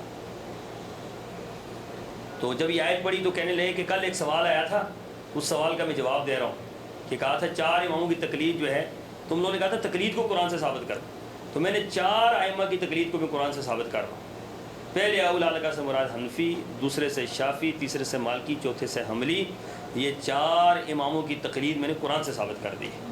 تو نعوذ باللہ من ذالک یحرفون الکلم عن مواضعہ، یہ وہ کردار انہوں نے ادا کیا کہ جو کسی زمانہ میں جو ہے وہ یہود و نصارہ کے علماء کردار ادا کرتے تھے کہ وہ اس طرح کی باتیں کرتے تھے، اور آج انہوں نے ایسی باتیں شروع کر دی کہ اپنے مسلک کو صحیح ثابت کرنے کے لیے قرآن کے اندر تبدیلیاں شروع کر دی انہوں نے، اور قرآن کی آیات کو جو ہے وہ بگاڑنا شروع کر دیا، اور قرآن کی آیات کی جو ہے معنوی جسے کہا جاتا ہے تحریف انہوں نے شروع کر دی. تو اس واقعے نے بھی میرے جو ہے وہ رونگٹے کھڑے کر دی، اور بڑا میں حیران تھا کہ یہ ہو رہا کیا ہے، یہ کدھر جا رہے ہیں. ہم لوگ جو ہے صراحتاً کتاب و سنت کے منافی ہمارے معاملات جو ہیں وہ اکثر ہوتے ہیں، اور یہ بات ٹھیک نہیں ہے. تو اس طرح کے یہ حوادثات تھے کہ جن سے گزر کر جو ہے وہ تقریباً یہ 4 سالہ میرا دور ہے تحقیق کا. تو 4 سال مسلسل تحقیق ہوئی، بڑی اس دوران مارے کھائیں، بڑی اس دوران تکالیف برداشت کیں، بہت بڑے بڑے کرائسس سے گزرنا ہوا الحمدللہ کہ اس کے بعد جو ہے وہ. آپ ان مراحل سے جب گزر رہے تھے وہ کون سا لمحہ تھا کہ آپ کو مجبور کر گیا کہ آپ کو اب ہاتھ کھڑے کر کے نماز پڑھنی چاہیے، رفع دین کرنا چاہیے اور ڈکلیئر کر دینا چاہیے کہ آپ اہل حدیث ہو چکے ہیں؟ بات یہ جی کہ ابھی ایک بنیادی بات عام طور پر پیش کی جاتی ہے کہ اہل حدیث اور دیوبندی حضرات کا اختلاف آپس میں فروعی مسائل پر اختلاف. وہ یہ کہتے ہیں کہ یہ فروعی مسائل پر اختلاف ہے، چھوٹے چھوٹے مسائل ہیں، رفع دین کرنا بھی ٹھیک ہے، نہ کرنا بھی ٹھیک ہے، آمین کرنی بھی ٹھیک ہے. لیکن جب میں نے تحقیقی میدان میں قدم رکھا تو مجھے معاملہ کچھ اور ہی نظر آیا کہ فروع میں نہیں، اصول میں ہمارا اختلاف ہے. اصول میں جو ہے فقہ حنفی غلط ہے، فروع میں تو غلط بات کی بات ہے کہ فروع تو کوئی مسئلہ فروع ہی نہیں ہے اسلام کے اندر، سارے اصول ہیں. اسلام کی یہ اصول ہے، نماز رفع دین کے ساتھ یہ اصول ہے، یہ فروع نہیں ہے. نماز میں رفع دین کے ساتھ جو بندہ کرتا ہے نہیں ہوتی نماز اس کی، کیونکہ اللہ کے رسول نے ایسی نماز پڑھی جو رفع دین کے ساتھ تھی. ٹھیک ہے، اسی طریقے سے اپنا یہ اصول ہیں اسلام کے، ان کو آپ فروع نہیں بنا سکتے. فروع جو ہیں ان کی تو حیثیت ہی کچھ نہیں ہوتی. اور کیا رسول اللہ صلی اللہ علیہ وسلم کی جو نماز ہے اس کا جو نقشہ ہے اس کو ہم فروع میں شامل کریں گے؟ ایسا تو ہو ہی نہیں سکتا. تو وہ بعد میں جب ہم تحقیق کے میدان میں آئے تو اس وقت ہم نے یہ کہ احناف کا اور اہل حدیث کا زمین و آسمان کا آپس میں اختلاف ہے، عقیدے میں اختلاف ہے۔ امام بخاری رحمہ اللہ نے اس حدیث کو لیا ہی نہیں کہ اس محدث سے نہیں لیا کہ جس محدث نے جو ہے الایمان یزید و ینقص کا مسئلہ جو ہے یہ کہ ایمان کم اور زیادہ ہوتا ہے، تو فقہ حنفی کے نزدیک ایمان کم اور زیادہ جو ہے ہوتا ہی نہیں۔ امام حنیفہ کا یہ تو بڑا معروف مسئلہ ہے کہ ایمان کم اور زیادہ نہیں ہوتا، تو ہمارا تو ایمان سے اختلاف شروع ہو جاتا ہے ان سے کہ ان کے ایمان کی تعریف یہ ہے کہ ایمان جو ہے وہ بسیط ہے، بس تصدیق قلبی کا نام ہے ایمان، بات ختم ہو گئی۔ ٹھیک ہے، ایک بندہ نماز نہیں پڑھتا یا ایک بندہ زبان سے نہیں کہتا تو کوئی ایسا مسئلہ نہیں ہے، بس تصدیق قلبی ہے۔ ٹھیک ہے، اور ہمارے نزدیک ایمان مرکب ہے۔ ٹھیک ہے، ایمان 3 چیزوں کا مرکب ہے۔ ٹھیک ہے، اقرار باللسان، تصدیق بالقلب، عمل بالجوارح۔ ٹھیک ہے، تو یہ ایک بڑا اہم پوائنٹ تھا کہ جس سے جو ہے وہ ذہن کھلا کہ یہ تو اختلاف جو ہے وہ فروع پر نہیں ہے کہ رفع دین پہ اختلاف ہے، امین بالجوارح پہ، یہ تو مسئلہ ہی کوئی نہیں ہے، مسئلہ تو عقیدے کا ہے کہ عقیدے کے اندر اختلاف۔ اور وہ پھر یہ بھی عقدہ کھلا بعد میں تحقیقی میدان کے اندر کہ یہ تو امام حنیفہ کے مقلد ہے ہی نہیں عقیدے کے اندر۔ احناف جو ہیں عقیدے میں امام حنیفہ کے مقلد نہیں ہیں، یہ واحد مذہب ہے دنیا کا۔ میں چیلنج کرتا ہوں اس حوالے سے کہ دنیا کا واحد مذہب ہے یہ کہ جو دوسرے مذاہب مسالک ہیں، احناف، حنبلی ہیں، حنابلہ ہیں، شوافع ہیں، مالکیہ ہیں، ان کے ہاں عقیدے کا بھی امام ایک ہے اور مسائل کا امام بھی ایک ہے، اور احناف کا واحد وہ مسلک ہے کہ جس کا عقیدے کا امام اور ہے اور مسائل کا امام اور ہے۔ عقیدے کے اندر یہ امام حنیفہ کو اپنا امام نہیں مانتے۔ عمدۃ الفقہ سید زوار حسین دہلوی کی معروف ترین کتاب ہے فقہ کی، اس کتاب کے اردو میں اس کا ترجمہ شائع ہوا ہے۔ اس کتاب کے اندر انہوں نے لکھا ہے کہ ہم عقائد کے اندر امام حنیفہ کے مقلد نہیں ہیں، ہم مسائل کے اندر امام حنیفہ کے مقلد ہیں۔ عقائد کے اندر انہوں نے کہا کہ ہم ابو الحسن اشعری اور ابو منصور ماتریدی کے مقلد ہیں، اور یہ عقائد کے اندر ان کا امام اور ہے اور مسائل کے اندر ان کا امام اور ہے۔ اور اہل حدیث کو یہ شرف اللہ تعالیٰ نے دیا ہے کہ ان کا عقیدے کے اندر بھی امام محمد رسول اللہ صلی اللہ علیہ وسلم ہیں اور مسائل کے اندر بھی امام محمد صلی اللہ علیہ وسلم ہیں۔ اور یہ بنیادی یہاں سے بھی بہت بڑا اختلاف تھا، جن کے عقیدے کا امام اور ہے اور مسائل کا امام جو ہے وہ اور ہے۔ اور میں یہاں پر یہ بھی مجھے جو بات میرے سامنے کھلی وہ یہ بھی تھی کہ امام حنیفہ رحمہ اللہ کا عقیدہ صحیح تھا، ان کا عقیدہ صحیح تھا۔ انہوں نے جو فقہ اکبر لکھی ہے اس کے علاوہ جو ان کے افکار اور نظریات تھے وہ صحیح تھے، امام حنیفہ کا عقیدہ غلط نہیں تھا، ان کا عقیدہ بالکل ٹھیک تھا۔ ابو الحسن اشعری اور ابو منصور ماتریدی کا عقیدہ ٹھیک نہیں تھا۔ توریدیہ اور اشعریہ جو شاعرہ جو ہیں یہ تو معروف ہیں، اور یہ بعض علماء نے ان کو یہاں تک کہ شیخ عبد القادر جیلانی نے ان کو ان فرقوں میں شمار کیا ہے کہ جو جہنمی فرقے جو ہیں ان میں شمار کیا ان کو۔ تو اب سوچنے کی بات یہ ہے کہ امام حنیفہ کا عقیدہ ٹھیک تھا، انہوں نے عقیدہ امام صاحب کا اختیار نہیں کیا، امام صاحب کی طرف جو مسائل منسوب تھے وہ غلط تھے، انہوں نے مسائل جو ہیں ان کے اختیار کر لیے۔ وہ جو غلط بات امام حنیفہ کی طرف منسوب تھی وہ انہوں نے اختیار کر لی، وہ صحیح بات چھوڑ دی، اور ابو منصور ماتریدی کی جو غلط نظریات اور غلط عقائد اور ابو الحسن اشعری کے جو ہے وہ تھے وہ انہوں نے قبول عقائد کے طور پر کر لیے۔ تو اس طرح کا یہ ایک ملغوبہ ہے، مسلک احناف جو ہے وہ ملغوبہ ہے ایک عجیب معاملات کا اور عجیب اصولوں کا، اور عجیب ایسے اصول فقہ حنفی کے ہیں کہ جن اصولوں پر وہ خود بھی چلنے سے جو ہے وہ پریشان ہیں کہ ہم ان کے اوپر کیسے چلیں۔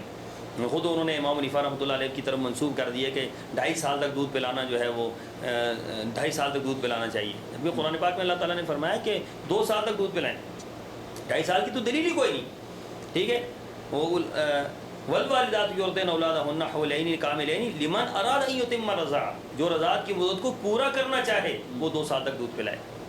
تو اب انہوں نے جو ہے اس کو 2.5 سال کر دیا، اب 2.5 سال کی دلیل ان کے پاس ہے کوئی نہیں، تو اس بات سے یہ پیچھے ہٹتے کوئی نہیں کہ یہ ہم غلط ہے یہ مسئلہ یا یہ بات ہم نہیں مانتے یا نہیں، بس انہوں نے اسی بات کو جو ہے اختیار کر رکھا ہے اور اس پر وہ اپنے سسٹم پر گامزن ہیں۔ تو ایک مسئلے پر ہمارا صرف فروعی اختلاف نہیں ہے، ہمارا اصول کا اختلاف ہے، ان کے عقیدے میں ہمارے عقیدے میں زمین و آسمان کا فرق ہے، ان کی ایمانی تعریف میں ہماری ایمانی تعریف میں زمین و آسمان کا فرق ہے، ان کے مسائل میں ہمارے مسائل میں زمین و آسمان کا فرق ہے۔ اور پھر احناف سے ہٹ کر جب علماء دیوبند کا معاملہ آتا ہے تو علماء دیوبند جو ہیں ان کے اندر 2 گروہ پائے جاتے ہیں، ایک حیاتی ہے ایک مماتی ہے۔ ان کے اندر جو حیاتی ہیں وہ تو بالکل بریلویوں کی فوٹو کاپی آپ سمجھ لیں، ان کے اندر جو مماتی ہیں وہ ان کو تھوڑا بہت آپ 19-20 کا فرق کر سکتے ہیں کہ ان کا، لیکن تقلید میں وہی اپنے ایک ہی مقام پر ہیں۔ تو اس طرح کی جو ہے وہ کھچڑی عجیب سی بنی ہوئی ہے۔ میں یہ سمجھتا ہوں کہ جب کتاب و سنت سے جو بھی قوم جو گروہ ہٹتا ہے تو اس کا پھر کوئی ٹھکانہ نہیں رہتا، کبھی وہ ادھر گرتا ہے کبھی وہ ادھر گرتا ہے۔ تو یہ کتاب و سنت سے ہٹے ہیں تو یہ کتاب و سنت سے ہٹنا ہی ان کے لیے باعث عذاب ہے، اور کتاب و سنت سے ہٹنا ہی ان کے لیے باعث اختراق ہے جو یہاں تک ان کو پہنچا رہا ہے۔ تو یہ وہ ساری بیس تھی اور ساری باتیں تھیں کہ جو پھر انسان کو آگے آگے چلاتی ہیں اور سوچنے پر مجبور کرتی ہیں کہ یہ صرف مسئلہ فروعی نہیں ہے۔ ہمارا یہ بات ذہن میں رکھیں کہ یہ صرف فروعی اختلاف نہیں ہے، یہ اصول پہ اختلاف ہے ہمارا ان کے ساتھ، اور اصول پہ یہی ہے کہ یہ کتاب و سنت کو فالو نہیں کرتے، یہ امام حنیفہ کی بات کو فالو کرتے ہیں۔ اور ان کی یہ باقاعدہ طور پر شاہ ولی اللہ محدث دہلوی نے حجت اللہ البالغہ کے اندر جو تعریف کی وہ یہی تھی کہ دو گروہ پیدا ہوئے، ایک اہل رائے کا تھا، ایک اہل حدیث کا تھا۔ اہل رائے وہ لوگ تھے جو رائے کو ترجیح دیتے تھے، اہل حدیث وہ لوگ تھے جو حدیث کو ترجیح دیتے تھے، اور اس وقت سے لے کر آج تک یہ دو گروہ موجود ہیں۔ اہل رائے وہ ہیں آج کہ جو علماء کی آراء، اماموں کی آراء ان کو ترجیح دیتے ہیں، اور اہل حدیث الحمدللہ آج بھی موجود ہیں جو قرآن و حدیث کو ترجیح دیتے ہیں۔ یہ ہمارا بہت بڑا واضح اور بین فرق ہے ہمارے اور ان کے درمیان۔ آپ کون سے سن میں آپ نے یہ فیصلہ کیا کہ اب آپ کو تقلیدی جمود کو چھوڑ دینا چاہیے؟ یہ 94 کی بات ہے، 95 کی اس طرح لگ بھگ اس کے، کہ میں نے اس وقت 4 سال مسلسل تحقیق کی۔ 4 سال کی تحقیق کے بعد بڑی ماریں کھائیں، بڑا کچھ ہوا اس دوران، اور اس دوران جو ہے اپنا آخر کار خط و کتابت کا سلسلہ شروع ہوا۔ ہمارے ایک بہت بڑے عالم دین ہیں وہاں مظفر آباد میں، ان کے ساتھ میرا خط و کتابت کا سلسلہ شروع ہوا کہ اس دوران تو موبائل تھے نہیں اور ٹیلی فون کا بھی اتنا زیادہ وہ نہیں تھا، تو میں نے ان کے ساتھ خط و کتابت شروع کی کہ مجھے جو ہے احناف کے دلائل دیں تاکہ میں کچھ اس حوالے سے کرنا چاہتا ہوں۔ تو انہوں نے حامی بھر لی کہ میں دوں گا، بعد میں جو بھی مسئلہ ملے کر ان کو بھیجوں خط کے ذریعے کہ اس مسئلے کا آپ، کیونکہ فقہ حنفی کے 20 مسائل ایسے ہیں جو صراحتاً کتاب و سنت کے منافی ہیں۔ قرآن اور کہتا ہے، حدیث اور کہتی ہے، فقہ حنفی جو ہے وہ اور کہتی ہے۔ اس کے لیے علماء کی کتابیں بھری پڑی ہیں، اس کے لیے علماء کی کتابیں۔ اس میں تو ایک مسئلہ تو میں نے آپ کے سامنے رکھ دیا، دودھ والا کہ دودھ جو ہے 2.5 سال تک پلائیں، ٹھیک ہے۔ اس کے علاوہ ایسے مسائل ہیں کہ جو ہم نہیں بیان کر سکتے، ان ناظرین جو ہمارے دیکھیں گے وہ پریشان ہوں گے کہ یہ بات کہاں سے کہاں چلے گی۔ میں کتابوں کے حوالے دیتا ہوں کہ آپ ان کتابوں سے جو ہے ان مسائل کو دیکھ۔ سید بدی الدین شاہ راشدی رحمہ اللہ نے کتاب لکھی فقہ اور حدیث، اور اس کے اندر 100 مسائل انہوں نے ایسے درج کیے جو صراحتاً فقہ کی مسائل حدیث کے منافی ہیں، حدیث اور کہتی ہے، فقہ جو ہے وہ اور کہتی ہے۔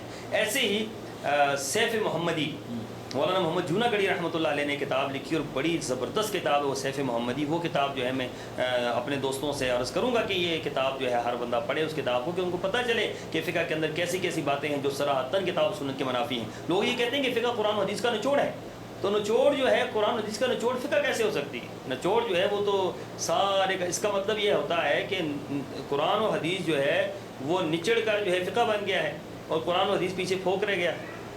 وہ کیا رہ گیا پیچھے؟ قرآن حدیث، اگر فقہ نچوڑ ہے تو قرآن و حدیث پھر کیا ہے؟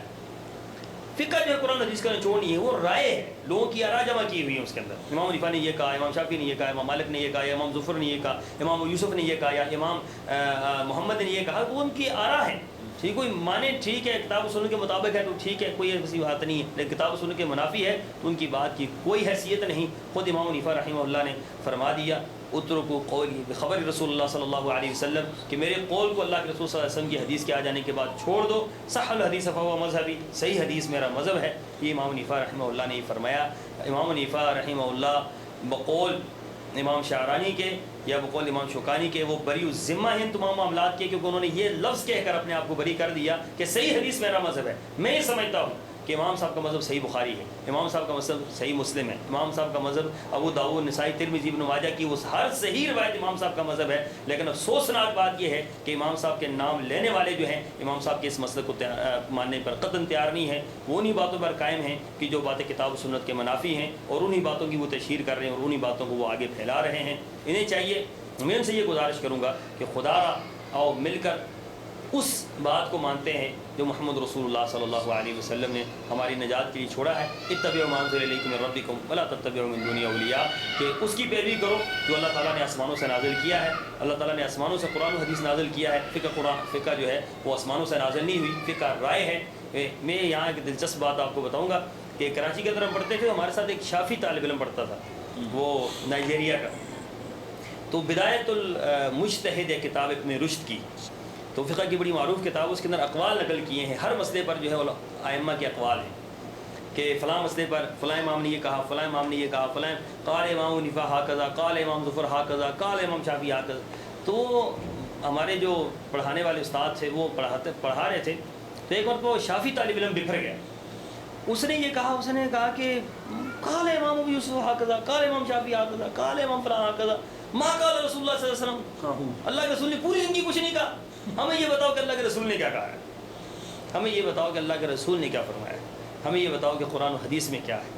ہمیں یہ نہ سناؤ کہ فلاں امام نے یہ کہا، فلاں امام نے یہ کہا، فلاں امام نے یہ کہا. میں یہی گزارش کروں گا کہ یہ سوچنا چاہیے کہ اللہ اور اس کے رسول نے کیا کہا. یہ نہیں سوچنا چاہیے کہ امام شافعی نے کیا کہا، امام ظفر نے کیا کہا، یا امام حنیفہ نے کیا کہا. انہوں نے جو کچھ کہا اس کو انہوں نے جواب دے دیا ہے. ہم نے جو کچھ کرنا ہے ہم نے اس کا جواب بہر صورت جو ہے وہ دینا ہے. آپ نے بھی بیان فرمایا کہ 4 سال آپ نے تحقیق کری، اور اس دوران تحقیق آپ عجیب و غریب تجربات سے بھی آپ کا سامنا ہوا. مار پٹائی تک کی نوبت آئی. مار پٹائی کس حوالے سے؟ اہل حدیثوں نے آپ کو مار پٹائی کی کیونکہ آپ تحقیق اہل حدیثوں سے کر رہے تھے، یا احناف نے آپ کے ساتھ زیادتی کی؟ میں یہاں پر ایک بات بڑے آپ کو کھل کر کہوں گا، اور یہ بات میں پوری دنیا کے لوگوں کے سامنے رکھنا چاہتا ہوں کہ آپ جو ہیں اس تجربے کے لیے ایک مرتبہ اس میدان میں ضرور آئیں اور آپ تحقیق کریں، اور آپ کو پتہ چل جائے گا کہ کون لوگ حق پہ ہیں اور حق والے جو ہیں وہ کس انداز سے بات کرتے ہیں. میں نے علماء اہل حدیث کے سامنے کڑوے سے کڑوا مسئلہ رکھا ہے، لیکن علماء اہل حدیث نے کبھی جو ہے ماتھے پہ شکن بھی نہیں پیدا کی، اور انہوں نے اس مسئلے کا جواب مجھے من وہاں کتاب و سنت سے دیا ہے.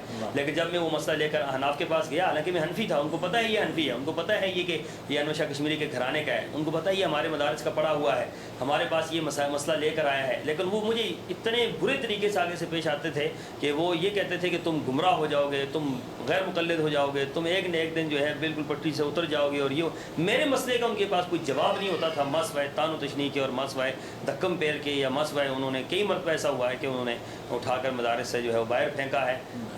باقاعدہ داخلے پر پابندی عائد کی ہے کہ آپ اندر داخل نہیں ہو سکتے ہیں ہمارے مدارس کے اندر، یا ہمارے علماء کے پاس آپ نہیں آ سکتے، آپ سوال نہیں کر سکتے آپ.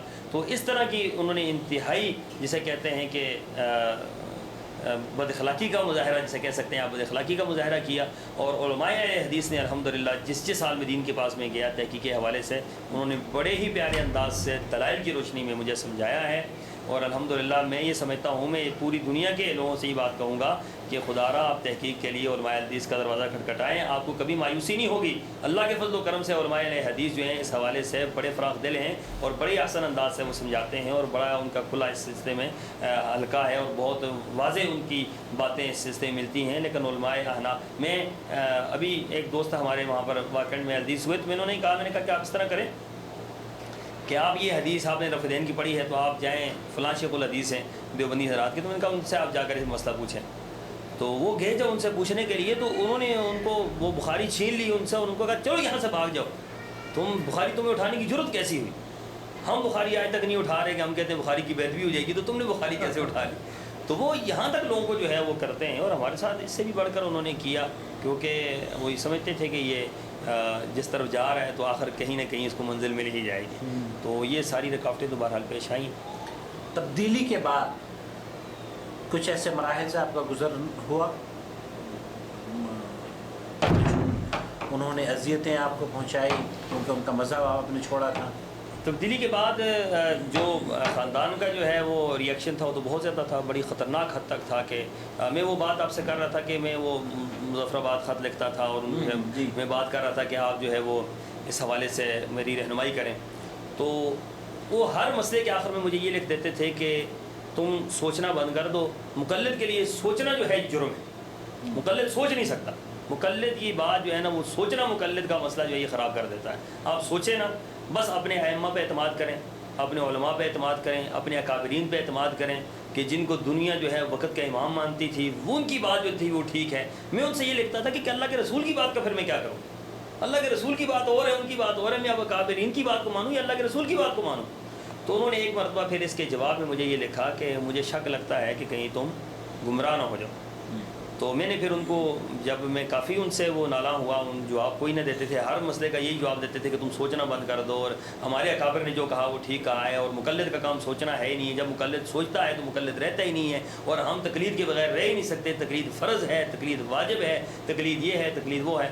تو میں نے ان کو پھر ایک مرتبہ لکھا، میں نے کہا جی کہ میں جب میں حدیث ہونے لگا تو میں نے انہیں لکھا، میں نے کہا جی آپ مجھے دلائل نہیں دے سکے تو میں جو ہے حدیث ہونے کا اعلان کر رہا ہوں. تو پھر انہوں نے مجھے اس کا جواب یہ دیا تھا، ایک ہی وہ خط تھا اور چھوٹا سا اس کا انہوں نے پیرایا لکھا. انہوں نے یہ لکھا تھا، کیا آپ اپنے دادا کے دین کو چھوڑ دیں گے؟ یا اللہ. اشارہ ان کا انور شاہ کشمیری کی طرف تھا کہ آپ اپنے دادا، یہ سب سے بڑا ہتھیار تھا ان کا میرے لیے، کیا آپ اپنے دادا کے دین کو چھوڑ دیں گے؟ تو میں نے پھر انہیں جواب لکھا، میرے رب نے میرے ذہن میں یہ جواب ڈالا. میں نے یہ کہا، ہاں میں نے دادا کا دین چھوڑ دیا ہے اور میں نے نانا کا دین اختیار کر لیا ہے. میں نے محمد رسول اللہ صلی اللہ علیہ وسلم کا دین اختیار کر لیا ہے، جو میرے لیے سب سے بڑا جو ہے میرے لیے نجات کا باعث ہے. تو اس کے بعد جو ہے بہت زیادہ پریشانیاں، اہل حدیث ہونے کے بعد بہت زیادہ پریشانیاں آئیں، بہت زیادہ مسائل پیدا ہوئے، یہاں تک کہ گھر سے جو ہے وہ نکال دیا گیا، خاندان کی طرف سے جو ہے بالکل بول چال بند ہو گئی. پھر جس محفل کے اندر جاتا تھا کوئی بات کرنے کو تیار نہیں ہوتا تھا، ہر ایک طنز کرتا تھا، تانے ہر ایک دیتا تھا. کوئی کہتا تھا یہ پیسوں کے لیے اہل حدیث ہو گیا، کوئی، حالانکہ دنیا کا سب سے بڑا جھوٹ یہ ہے کہ اہل حدیث کچھ دیتے ہیں. اہل حدیث تو دنیا کی واحد وہ قوم ہے جو لیتی ہے، دیتی کچھ بھی نہیں. ٹھیک ہے، تو یہ تو یہاں دینے کی بات ہی کوئی نہیں ہے، یہاں تو حق کا معاملہ ہے. اور یہ الزام کوئی نیا نہیں ہے، یہ بہت پرانا الزام ہے. نعوذ باللہ من ذالک. محمد رسول اللہ صلی اللہ علیہ وسلم پر بھی ایسی باتیں لگتی تھی کہ محمد لوگوں کو پیسے دے کر صلی اللہ علیہ وسلم وہ بھٹکا رہے ہیں اور لوگوں کو یہ کرتے ہیں وہ کرتے ہیں. یہ تو بڑی پرانی باتیں ہیں. تو اس طرح آج حدیثوں پر بھی یہ الزام لگتا ہے کہ انہوں نے پیسے دیتے ہیں اور یہ کرتے ہیں اور وہ کرتے ہیں، فلاں کرتے ہیں. تو بہرحال میں نے جب بہت زیادہ تکالیف دیکھی تو میں نے ایک بات جو اس وقت بہت بڑی بات تھی میرے لیے، میں نے کہی تھی. میں نے اپنے گھر والوں کو یہ بات کہہ دی تھی، اپنے خاندان والوں کو یہ بات کہہ دی تھی کہ مجھے یہ بات کہی گئی تھی کہ تمہیں اہل حدیث جو ہیں بڑے برے طریقے سے پیش آئیں گے اور تم بڑے اچھے ماحول میں پلے جمے ہو اور اچھے ماحول میں رہے اور خاندانی بیک گراؤنڈ اچھا ہے اور علماء کا خاندان ہے اور تمہارے لیے مسجدوں کی کوئی کمی نہیں، مدارس کی کوئی کمی نہیں، بڑے سے بڑے مدارس موجود ہیں، بڑی سے بڑی مسجدیں تمہارے لیے موجود ہیں، بڑے سے بڑے تمہارے لیے سسٹم موجود ہیں، تو تم جو ہے ان کو سنبھال لو اور یہ وہ فلاں فلاں. تو میں نے ایک بات کہی تھی، میں نے کہا کہ میں اہل حدیث کے نام پر مانگ کر کھا لوں گا لیکن آپ کے مسئلے کو اختیار نہیں کروں گا. تو الحمدللہ اللہ تعالیٰ نے مسلک اہل حدیث پر استقامت دی. مجھے 12 سال ہو گئے مسلک اہل حدیث کو قبول کیے ہوئے. تو الحمدللہ ان 12 سالوں میں اللہ تعالیٰ نے بڑا فضل اور بڑا کرم کیا ہے. مسلک اہل حدیث کا تھوڑا بہت کام کر رہے ہیں، اللہ تعالیٰ اس کو قبول فرمائے جو ہم کام کر رہے ہیں.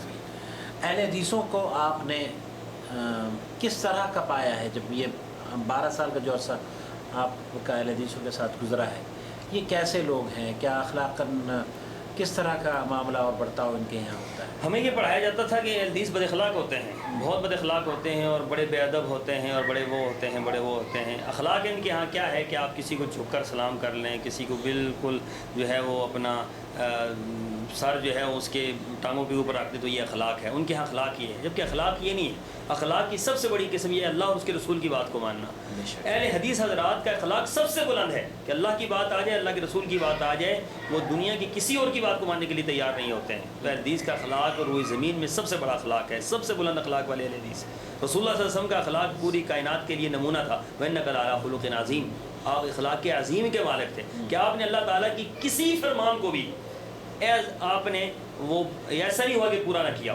آپ اللہ تعالیٰ نے جو حکم دیا محمد رسول اللہ صلی اللہ علیہ وسلم نے اس کو مینوان مان لیا، اور یہ اخلاق کی اعلیٰ ترین پھر آپ کو ڈگری ملی کہ وَإِنَّكَ لَعَلَىٰ خُلُقٍ عَظِيمٍ. تو اللہ کے رسول صلی اللہ علیہ وسلم کو ماننے والے اہل حدیث حضرات بھی اللہ کے فضل و کرم سے اسی اخلاقی نوعیت پر قائم ہیں کہ اہل حدیث کے سامنے آپ قرآن کی آیت رکھیں، اہل حدیث کے سامنے آپ حدیث رکھ دیں. اہل حدیث کٹ سکتا ہے، مر سکتا ہے، سب کچھ ہو سکتا ہے، اللہ کے رسول کی حدیث کا انکار نہیں کر سکتا، قرآن کا انکار نہیں کر سکتا، اس کو جھٹلا نہیں سکتا. کبھی اس کے اندر یہ جرت پیدا نہیں ہو سکتی کہ وہ کسی بھی صحیح حدیث کو جھٹلا دے یا کسی بھی صحیح حدیث پر عمل کرنے سے وہ کوتاہی نظر انداز کا کوئی ایسا معاملہ کریں.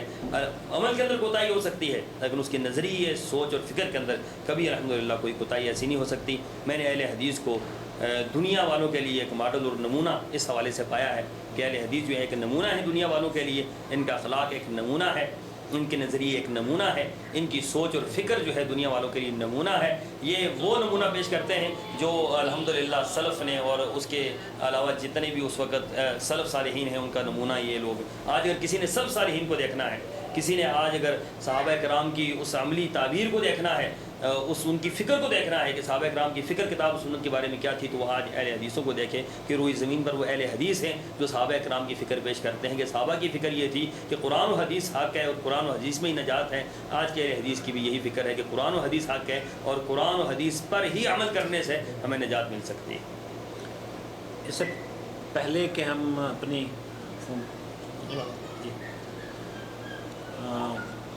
آپ کوئی ایسا واقعہ جو آپ کے ساتھ پیش آیا ہو اور جس میں ہمارے ناظرین کے لیے کچھ سبق اور کچھ ہدایت کی وجہ بن جائے، کو بیان کرنا پسند فرمائیں گے؟ واقعہ تو اس طرح کے بہت زیادہ ہیں جو اس حوالے سے بنے لوگوں کی ہدایت کا سبب بنیں گے۔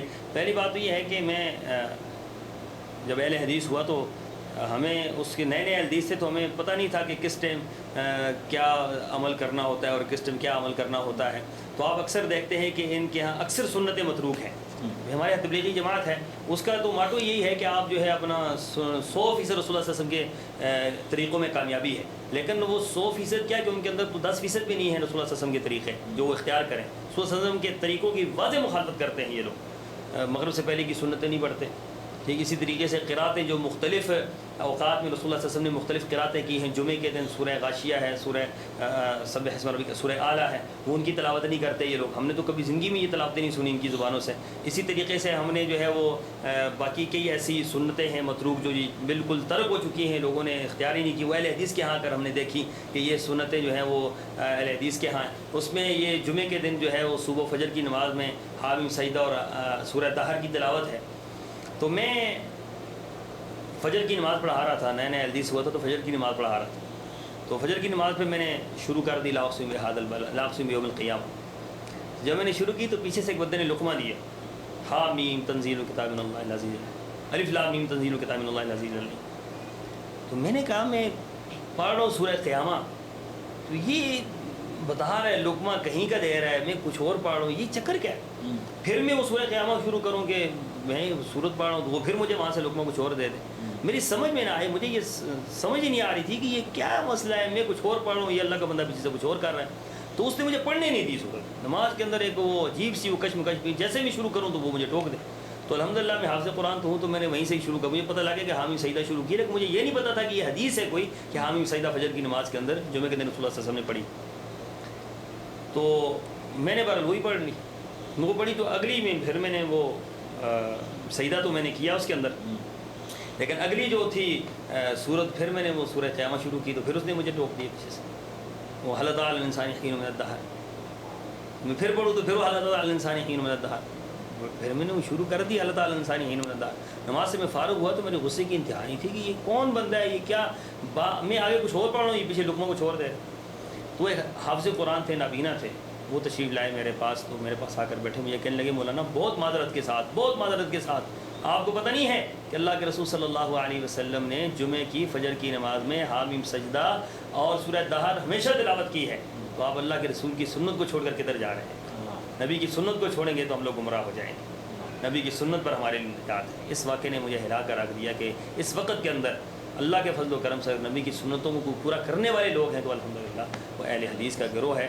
تو یہ انسان کی رہنمائی کے لیے یہ واقعات جو ہے بڑی اہمیت کے حامل رکھتے ہیں کہ اہل حدیث جو ہے، جو منہجی اہل حدیث ہیں، وہ کبھی کسی کو اپنے نقطے سے نہیں ہٹنے دیں گے، وہ اسی نقطے پر قائم ہے جس نقطے پر رسول اللہ صلی اللہ علیہ وسلم نے چھوڑا تھا۔ کہ اللہ کے رسول صلی اللہ علیہ وسلم نے فرمایا تھا کہ ایک جماعت میرے زمانے سے چلے گی اور قیامت تک اس جماعت کو جو ہے کوئی ظالم کا ظلم اور جابر کا جبر اور عادل کا عدل اس کو روک نہیں سکے گا، اور وہ جماعت قیامت تک قائم رہے گی۔ میرا ایمان یہ ہے کہ رسول اللہ صلی اللہ علیہ وسلم کے زمانے سے جو جماعت چلی وہ اہل حدیث کی جماعت تھی، اور بغیر تعطل کے تقلیدی فرقے تو 400 سال بعد پیدا ہوئے۔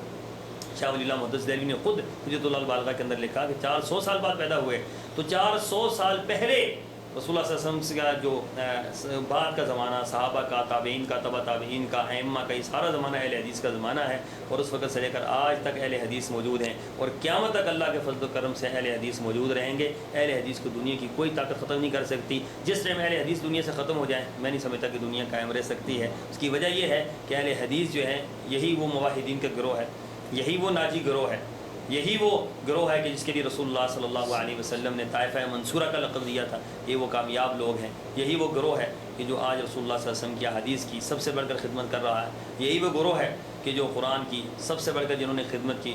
قرآن کے ترجمے ہمیں یہی پڑھایا جاتا تھا کہ قرآن و حدیث کی جتنی خدمت علماء دیوبند نے کی اتنی کسی نے نہیں کی، لیکن ہمیں جب ہم تحقیق کرنا شروع ہوئے تو ہمیں پتہ چلا انہوں نے کیا خدمت کی ہے اور کیا نہیں کی۔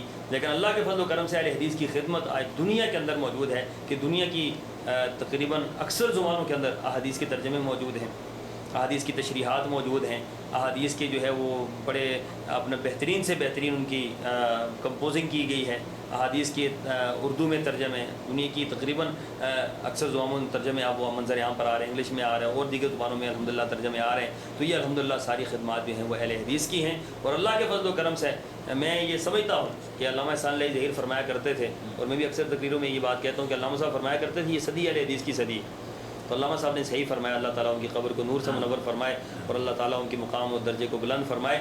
تو علامہ صاحب صحیح کہتے ہیں، لیکن میں اس سے آگے ایک بات کہتا ہوں ہمیشہ کہ زندگی اہل حدیث کی زندگی ہے، جینا اہل حدیث کا جینا ہے، مرنا اہل حدیث کا مرنا ہے. وجہ یہ ہے کہ اہل حدیث کی زندگی، اہل حدیث کا جینا، اہل حدیث کا مرنا یہ کتاب و سنت کے تابع ہوتا ہے. جس کی زندگی کتاب و سنت کے تابع ہوگی اسی کی قابل فخر زندگی ہے. اگر اہل حدیث نہ ہوتے تو پتہ نہیں کس دربار کی مٹیاں چاٹ رہے ہوتے. اگر اہل حدیث نہ ہوتے تو پتہ نہیں کس امام کے لیے کیا کچھ ہم اس کی باتوں کو آگے پیچھے کر رہے ہوتے اور اس کو جو ہے وہ توڑ جوڑ کے کتاب و سنت کے مطابق بنانے کی کوشش کر رہے ہوتے. اگر اہل حدیث نہ ہوتے تو پتہ نہیں پیٹ پیٹ کے اپنا کیا حشر کرتے. اللہ تیرا لاکھ لاکھ شکر ہے کہ تو نے کتاب و سنت کے مطابق جو ہے ہمیں اہل حدیث بنایا ہے. اور اہل حدیث جو ہے ایک گروہ نہیں، کوئی فرقہ نہیں. اہل حدیث نام ہے اسلام کا نام ہے، اسلام کا دوسرا نام اہل حدیث ہے، کیونکہ اہل حدیث جو ہیں وحی کے ماننے والے ہیں. اور وہی قرآن و حدیث وہی ہے، قرآن بھی وہی ہے، حدیث بھی وہی ہے. اور اللہ کے فضل و کرم سے اہل حدیث اس وحی کو ماننے والے ہیں. اور اللہ تعالیٰ سے دعا بھی کرتا ہوں کہ اللہ تعالیٰ جو ہے اہل حدیثوں کو پوری دنیا کے اوپر غالب کر دے اور پوری دنیا کے اندر ان کی دعوت کو اور ان کی سعی اور کوشش کو اللہ تعالیٰ پوری دنیا کے اوپر پھیلائے اور قبولیت اللہ تعالیٰ ان کو قبولیت سے نواز دے. اللہ جزاک اللہ خیر. مولانا آپ بلد الامین میں تشریف فرما ہے، مکۃ المکرمہ میں اپنی اہلیہ کے ساتھ آپ عمرے کی سعادت کے لیے یہاں تشریف لائے ہیں. اللہ رب العالمین آپ کے سفر کو سفر مبارک بنا دے، قابل قدر سعی اور معاف کیا ہوا گناہ بنا دے.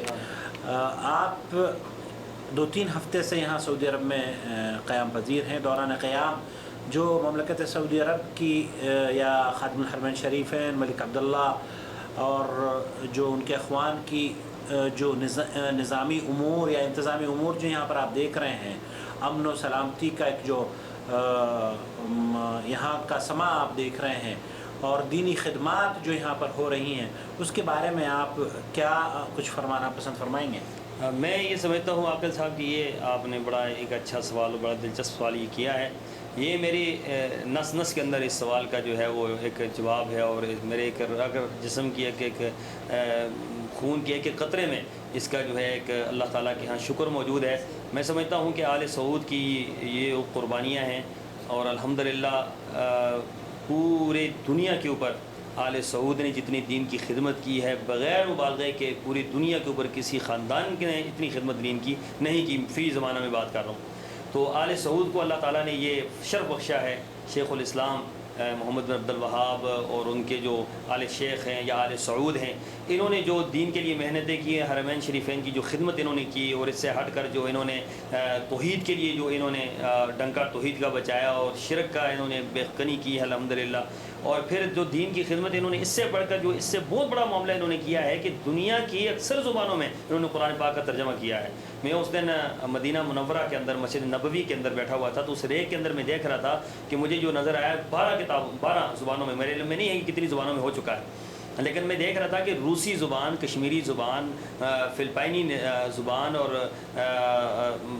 برونائی کی اور اس طرح کی مختلف زبانوں کے اندر انگریزی، سندھی اور اردو میں تو انہوں نے حد کر دی ہے. ہر زبان کے اندر انہوں نے قرآن پاک کے ترجمے جو ہیں وہ الحمدللہ انہوں نے کیے ہیں. اور وہ ان کی وہ کوشش ہے کہ جو میں سمجھتا ہوں کہ اللہ تعالیٰ اگر اس کو قبول فرما لے تو میرے خیال میں ان کی نجات کے لیے بہت بڑی ان کی کوشش ہے جو انہوں نے کی ہے. خاص کر جو پہلے گزرے خادم حرمین شریفین شاہ فہد بن عبد العزیز رحمہ اللہ، بہت بڑی ان کی کوششیں تھی قرآن پاک کی تباعت کے لیے، قرآن پاک کی نشر و اشاعت کے لیے، قرآن پاک کی زیادہ سے زیادہ پھیلانے کے لیے. پھر حدیث کے لیے ان کی جو کوششیں تھی کہ پورا ایک انہوں نے حدیث کے لیے ایک نیٹ ورک قائم کیا، علماء کو بٹھایا اور حدیث کی جو انہوں نے خدمت کی.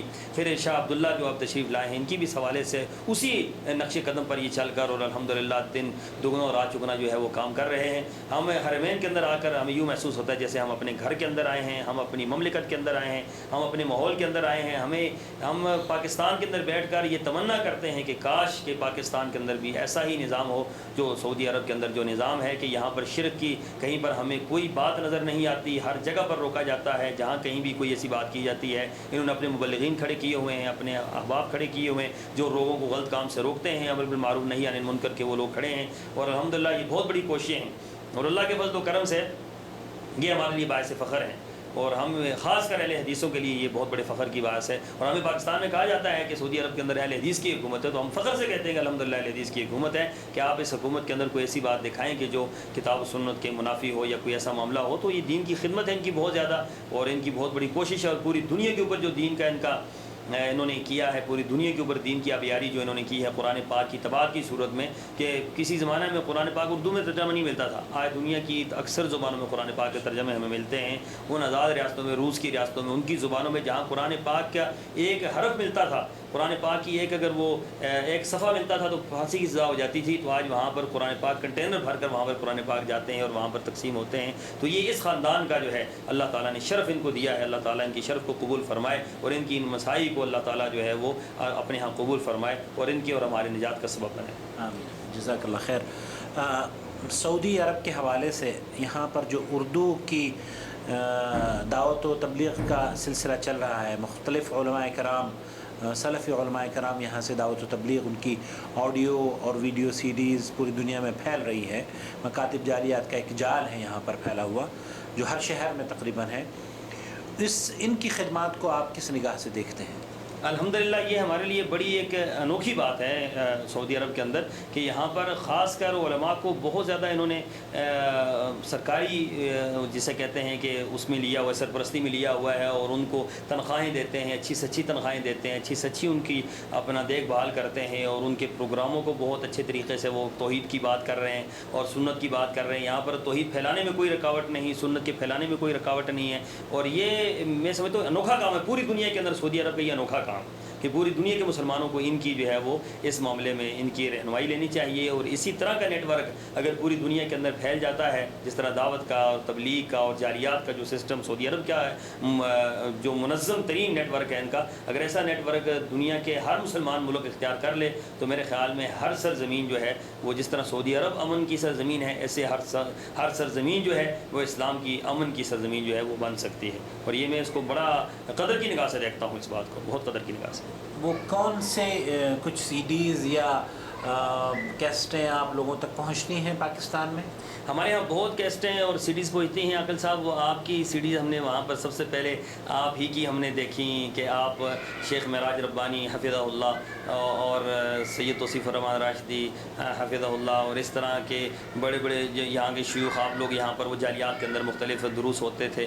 اور میں تو کافی سال پہلے جو ہے وہ آپ کی شیخ معراج ربانی صاحب کی جو آپ وہ کرتے تھے, تو وہ ہمارے یہاں پہنچتی تھی اور بہت تعداد میں پہنچتی تھی, اور بڑی تعداد میں وہاں پر لوگوں نے اس کو لیا, اور خاص کر ان کو پھر شرف قبولیت سید معراج ربانی حفظہ اللہ کی اللہ تعالیٰ نے خاص دیا, کہ ان کو بہت زیادہ لوگ پسند کرتے ہیں, اور ان کی اسپیکنگ پاور کو پسند کرتے ہیں, ان کے انداز گفتگو کو پسند کرتے ہیں, ان کے دلائل کی طریقے کو پسند کرتے ہیں.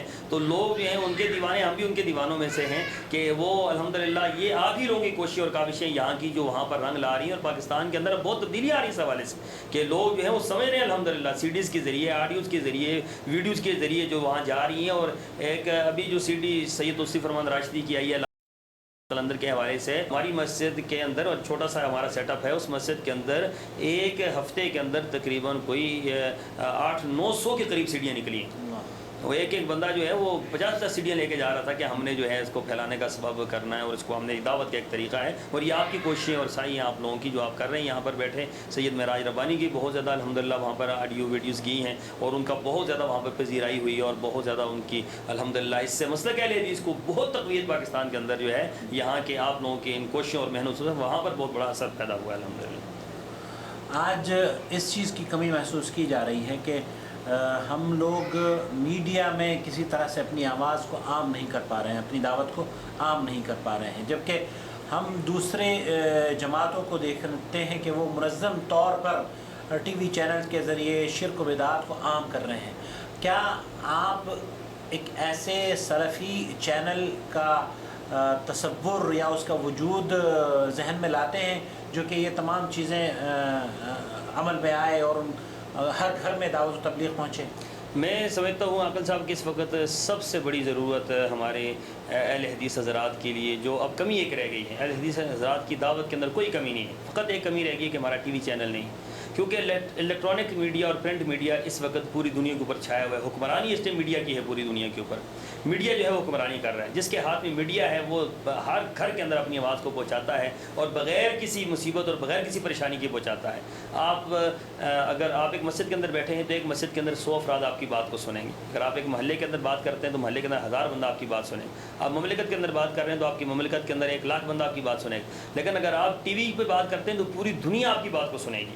تو ٹی وی چینل جو ہے یہ آج ناگزیر ہو چکا ہے اہل حدیث کے لیے کہ اہل حدیث اس ٹی وی چینل کو جو ہے لانچ کریں، اور اس کے لیے ایک منظم ترین تمام اہل حدیث مل کر، میں سمجھتا ہوں کہ تمام جماعتوں کو ملنا چاہیے، اہل حدیث کی سر کو جوڑ کر بیٹھنا چاہیے آپس میں، اور خاص کر وہ جماعتیں کہ جن کا بڑا کردار ہے، میں کہوں گا مرکزی میت الحدیث، پوری دنیا کی جو مرکزی میت الحدیث ہیں، سعودی عرب کی ہے یا ہند کی ہے اور پاکستان کی ہے، پوری دنیا کے اوپر اس کا ایک نیٹ ورک ہے، برطانیہ کی ہے، ان سے یہ بات کہوں گا کہ آپ لوگ طاقت رکھتے ہیں اس کی اور آپ لوگوں کے پاس اس کے وسائل بھی ہیں، اس کی کوئی کمی نہیں ہے، تو آپ اس کو جو ہے سر جوڑ کر بیٹھیں اور اس کو ٹی وی کو لانچ کریں بسم اللہ کر کے، کیونکہ باقی چینل جو چل رہے ہیں بڑی اس سے گمراہیاں پھیل رہی ہیں۔ مرزائیوں نے اپنا چینل چلا رکھا ہے اور وہ اسلام کے نام سے، الاسلام مسلم ٹی وی کے نام سے انہوں نے چینل چلایا ہے، اور جس کا لوگوں کو ہی پتہ نہیں ہے وہ کون ہے کون نہیں ہے، لیکن ان کی داڑیاں اور ان کی شکل و صورت اور ان کی چال ڈھال، ان کا قرآن پاک کو دیکھنا، یہ وہ لوگوں کو جو ہے گمراہ کر رہے ہیں، اور ہزاروں لوگ جو ہیں قادیانی ہو رہے ہیں اس ٹائم، خاص کر جو ہے یہ جو یورپ ہے وہاں سے لوگ ہو رہے ہیں، یہاں تو یورپ کو تو نہیں پتہ کہ یہ کون ہے کون نہیں۔ ویسے ہی ہمارے پاکستان میں اب یہ چینل انہوں نے شروع کیا مدنی چینل کے نام سے، اس سے پورا دن جو ہے وہ ہری پگڑیوں والے اس کے اندر شرک و بدعت کی آبیاری کرتے ہیں، اور یہ اپنا ہمارے اوپر قرض ہے، پوری اہل حدیث اس مسئلے کے اوپر یہ قرض ہے کہ وہ ٹی وی لانچ کریں اور اس کے اوپر جو ہے اپنے دعوت کو اور اپنی توحید کو اور رسول اللہ صلی اللہ علیہ وسلم کی احادیث کو اور اپنی فکر کو اس کے اوپر پیش کریں، تاکہ دنیا کا جو ہے اس طریقے سے مقابلہ کیا جا سکے۔ باطل کا مقابلہ جب تک ہم اس وسیع پیمانے پر نہیں کریں گے تو باطل جو ہے وہ پھیلتا رہے گا، پھولتا رہے گا، اور پھر حق جو ہے جب تک پہنچے گا نہیں لوگوں کے پاس تو حق کسی کو پتہ ہی نہیں ہوگا کیا ہے کیا نہیں ہے۔ تو حق کی آواز آپ اگر ایک دن لگائیں گے تو باطل کی آواز پوری زندگی لگتی رہے تو حق کی ایک آواز جو ہے باطل پر بھاری آ جائے گی۔ وہ جو لوگوں نے محنت کی ہوئی ہے ٹی وی چینلوں پر بیٹھ کر، وہ 10 سال اگر انہوں نے محنت کی ہوئی ہے، آپ صرف 1 مہینہ محنت کر لیں، صرف 1 مہینہ، میں اللہ کے فضل و کرم سے علی وجہ البصیرہ یہ بات کہتا ہوں کہ آپ 1 مہینے کے وہ رزلٹ لے سکتے ہیں جو 10 سال کے وہ نہیں لے سکیں، کیونکہ آپ کی دعوت سادہ ہے، آپ کی دعوت صاف ہے، آپ کی دعوت ستھری ہے، آپ کی بات بہت صاف ہے، آپ کی بات بہت سادہ ہے، کلیئر ہے، نہ اس کے اندر ائمہ کی اقوال جو ہیں وہ رچے بسے ہیں، نہ اس کے اندر کسی بزرگ کی کوئی بات ہے، نہ اس کے اندر کسی پیر فقیر کی کوئی بات ہے، نہ علاقے کی کوئی بات ہے، اس کے اندر بات ہے تو قرآن و سنت کی ہے۔ جب آپ قرآن و سنت کو لوگوں کے سامنے رکھیں گے اور ایک راہ کی دعوت دیں گے تو پھر آپ لوگ جو ہیں آپ کی دعوت پر لبیک کہیں گے، اور لوگ دن دگنا اور رات چگنا جو ہے وہ، میں یہ سمجھتا ہوں کہ وہ اس مسلک اہل حدیث کو قبول کریں گے، اور یہ بہت بڑا جو ہے ہمارے لیے ایک فکر کا لمحہ ہے اس وقت۔ میں کہوں گا پوری دنیا کے مسلمانوں سے کہ خدا را اس حوالے سے جو ہے اہل حدیث جو ہے خاص کر سوچیں اور اہل حدیث ٹی وی جو ہے وہ لانچ کریں اس حوالے سے۔ جزاک اللہ خیر۔ ایک آخری اور اہم سوال یہ ہے کہ آج خاص طور پر اہل حدیث یا ایک عام مسلمان جس کو کہا جاتا ہے، وہ ایک منحرف فکر سے متاثر ہوتا نظر آ رہا ہے۔ خودکش حملے، لوگوں کو اذیت دینا، لوگوں کو، معصوم لوگوں کی جانوں کو لینا، یہ عام منظر دیکھا جا رہا ہے، جس کو اسلام کا نام لے کر یا ویسٹرن میڈیا اسلام سے جوڑنے کی کوشش کر رہا ہے۔ آپ اس طرح کی فکر کو کس نگاہ سے دیکھتے ہیں؟ یہ اصل میں یہ جو خودکش حملوں کا جو تصور ہے، یہ تو اسلام کا تو تصور ہی نہیں۔ اسلام کا تصور تو جہاد کا ہے، اور جہاد کے اوپر بھی جو قدغن ہے یا جہاد کے اوپر بھی جو اسلام کے اصول ہیں وہ اتنے کڑے ہیں کہ ان کے مطابق رسول اللہ صلی اللہ علیہ وسلم جب نکالتے تھے لشکروں کو جہاد کے لیے تو اس وقت آپ وہ ہدایات دیتے تھے کہ کسی کھیتی کو نہیں جلانا، کسی لاش کا مسئلہ نہیں کرنا، کسی بوڑھے کو نہیں مارنا، کسی عورت کے اوپر ہاتھ نہیں اٹھانا، کسی بچے کو نہیں مارنا۔ یہ اسلام کی وہ سنہری تعلیمات ہیں کہ جو دنیا کے اندر سب سے زیادہ، تاریخ اسلام گواہ ہے کہ دنیا کے اندر اسلام مجاہدین نے یا دنیا کے اندر جو اس جہاد ہوتا رہا یا رسول اللہ صلی اللہ علیہ وسلم کی جو لشکر جاتے رہے اس میں کبھی کوئی ایسا واقعہ پیش نہیں آیا کہ جس کی وجہ سے ایک پورا سسٹم جو ہے وہ تباہ ہو گیا ہو یا پورا ایک بستی جو ہے اوپر نیچے کر دی گئی ہو۔ رسول اللہ صلی اللہ علیہ وسلم باقاعدہ طور پر جب لشکروں کو بھیجتے تو وہ کہتے تھے کہ اپنا تعلیمات دیتے تھے باقاعدہ آپ نے یہ کرنا اور یہ نہیں کرنا۔ یہ جو خودکش حملوں کا تصور ہے یہ اسلامی نہیں۔ السلام علیکم۔ مولانا صاحب آپ الحمدللہ اہل حدیث ہو گئے، میں یہ پوچھنا چاہتا ہوں کہ آپ کے خاندان کا جو اتنا بڑا خاندان ہے اور دیوبندیت کی نمائندگی کرنے والا خاندان ہے، اس خاندان کے آپ کے بعد کیا اور افراد بھی اہل حدیث ہوئے؟ پہلے تو میں اپنے خاندان کی پاکستان کے اندر جو صورتحال ہے وہ آپ کو بتاؤں کہ پاکستان کے اندر ایسے تو دیوبند کے اندر ابھی مولانا انظر شاہ کشمیری ابھی فوت ہوئے ہیں، پچھلے سال فوت ہوئے ہیں، تو شیخ الحدیث تھے دیوبند کے اندر، تو علامہ انظر شاہ کشمیری کے بیٹے تھے۔ اور اس طرح دیوبند کے اندر جو اب بھی وہاں کا جو رسالہ شائع ہوتا ہے وہ بھی علامہ صاحب کے جو ہیں وہ پوتے شائع کرتے ہیں علامہ انظر شاہ کشمیری کے۔ ایک تو وہ سیٹ اپ ہمارا آج تک وہ موجود ہے، وہاں کا خاندانی وہ سیٹ اپ وہ ختم نہیں ہوا۔ اور دوسرا جو سلسلہ ہے وہ جسے کہہ لیں کہ پاکستان کے اندر، تو پاکستان کے اندر جو ضرب مومن نکلتی ہے تو یہ ضرب مومن جو ہے اس کے اندر ایک مضامین کا بہت زیادہ مضامین کو تشہیر ہوئی اور بڑے مضامین لکھے اور بہت زیادہ کتابوں کے مصنف ہیں۔ مفتی ابو لبابہ شاہ منصور کے نام سے وہ لکھتے ہیں، تو وہ میرے چچا زاد بھائی ہیں۔ مولانا عبداللہ شاہ مظہر پاکستان کے اندر بہت بڑی علمی شخصیت اور بہت بڑی معروف خطیب ہیں پاکستان میں دیوبندی علماء کے، وہ میرے چچا زاد بھائی ہیں۔ اور اس طرح مولانا ضیاء الدین شاہ کراچی کے اندر بہت بڑے عالم دین ہیں اور جامعہ عثمان بن عفان کے وہ مدیر ہیں۔ انہوں نے بہت ساری کتابیں لکھی ہیں، مصنف ہیں مخزون العلم والادب کے اور حق و باطل کی پہچان، اس طرح کی بہت بڑا بیک گراؤنڈ ہے الحمدللہ، بڑے بڑے علماء اور بڑے بڑے شیوخ ہیں۔ تو اس خاندان میں جب میں اہل حدیث ہوا تو ہمارے پوری فیملی میں انور شاہ کشمیری رحمہ اللہ کے گھرانے میں پہلا اہل حدیث تھا۔ تو میرے اہل حدیث ہونے کے بعد الحمدللہ پہلے تو بھرپور مخالفت ہوئی، اس کے بعد ہم نے بہرحال کوشش شروع کی اور محنتیں شروع کی۔ تو میری الحمدللہ محنت سے میرے بڑے بھائی مولانا فضل الرحمان بہت بڑے عالم دین ہیں، وہ اہل حدیث ہوئے۔ پھر اس کے بعد میرے بھتیجے جو ہیں وہ اہل حدیث ہوئے، مولانا وحید الرحمان شاہ کشمیری وہ اہل حدیث ہوئے۔ پھر اس کے ساتھ ساتھ جو ہے اپنا وہاں پر دیگر علماء کرام ہوتے الحمدللہ۔ اب یہ 14 سال پہلے یہ اکیلا بندہ اہل حدیث تھا، اور آج انور شاہ کشمیری کے گھرانے کے الحمدللہ 40 کے قریب گھرانے اہل حدیث ہو چکے ہیں الحمدللہ۔ اور وہ وقت دور نہیں کہ انشاءاللہ میں سمجھتا ہوں کہ انور شاہ کشمیری کا پورا گھرانہ اہل حدیث ہو جائے گا۔ اس کی وجہ یہ ہے کہ یہ دین کی خدمت کرنے والے لوگ ہیں، اگر ان کو کوئی صحیح طریقے سے گائیڈ کرے، کوئی صحیح طریقے سے ان کو بتلائے تو اللہ کے فضل و کرم سے یہ حق کو قبول کرتے ہیں۔ اور الحمدللہ میری تھوڑی بہت محنتوں سے اللہ کا فضل و کرم ہے کہ آج جو ہے بہت زیادہ لوگ اہل حدیث ہوئے ہیں، اور ہمارے گھرانے کے بہت زیادہ افراد جو ہیں وہ الحمدللہ مسلک اہل حدیث کو قبول کر کے توحید و سنت کی چھاؤں میں اس ٹائم اپنی زندگیوں کو گزار رہے ہیں۔ اور اللہ تعالیٰ سے دعا بھی ہے کہ اللہ تعالیٰ اس پورے گھرانے کو کتاب و سنت کی سمجھ سے نوازے اور پورے گھرانے کو جو ہے وہ کتاب و سنت کا خادم بنائے۔ جزاک اللہ۔ یہ فرمائیے کہ جو لوگ دیوبند یا اس خاندان کے آپ کے ہندوستان میں ابھی تک موجود ہیں اور دیوبند میں ہیں، ان تک آپ کو یہ پیغام پہنچانا چاہیں گے؟ میں یہی گزارش کروں گا جی اپنے تمام خاندان کے افراد سے کہ رسول اللہ صلی اللہ علیہ وسلم کی رسول اللہ صلی اللہ علیہ وسلم کا حق ہم پر سب سے زیادہ ہے۔ پوری کائنات میں سب سے زیادہ حق جو ہے وہ اللہ کے بعد رسول اللہ صلی اللہ علیہ وسلم کا ہے، اور اللہ کے رسول صلی اللہ علیہ وسلم کا حق کی سب سے بڑی جو ادائیگی ہے وہ یہی ہے کہ آپ کی پیروی کی جائے، آپ کی اتباع کی جائے، اور آپ کے درمیان کسی اور کو حائل نہ کیا جائے، نہ کسی امام کو، نہ کسی فقیہ کو، نہ کسی محدث کو، نہ کسی اور کو، کیونکہ رسول اللہ صلی اللہ علیہ وسلم جو ہے آنے کے بعد اللہ تعالیٰ نے نبوت کا دروازہ بند کر دیا۔ جب آپ کے بعد نبی کوئی نہیں آئے گا تو آپ کے بعد امام بھی کائنات کے اندر کوئی نہیں آئے گا۔ آپ علیہ الصلوۃ والسلام کے ساتھ جو ہے یہ جو دیگر ائمہ جو ہے بعد میں آئے ہیں، ہم ان کے انکار نہیں کرتے، ان کی بات کہتے ہیں کہ یہ امام ہے، کوئی فقہ کا امام ہے، کوئی حدیث کا امام ہے، کوئی منطق کا امام ہے، کوئی فلسفے کا امام ہے، کوئی کس کا امام ہے، کوئی کس کا امام ہے، یہ ان کا انکار نہیں ہے، لیکن دین کے امام جو ہے صرف ہے کہ اور محمد رسول اللہ صلی اللہ علیہ وسلم کی ذات ہے، یہ دین کے امام ہیں۔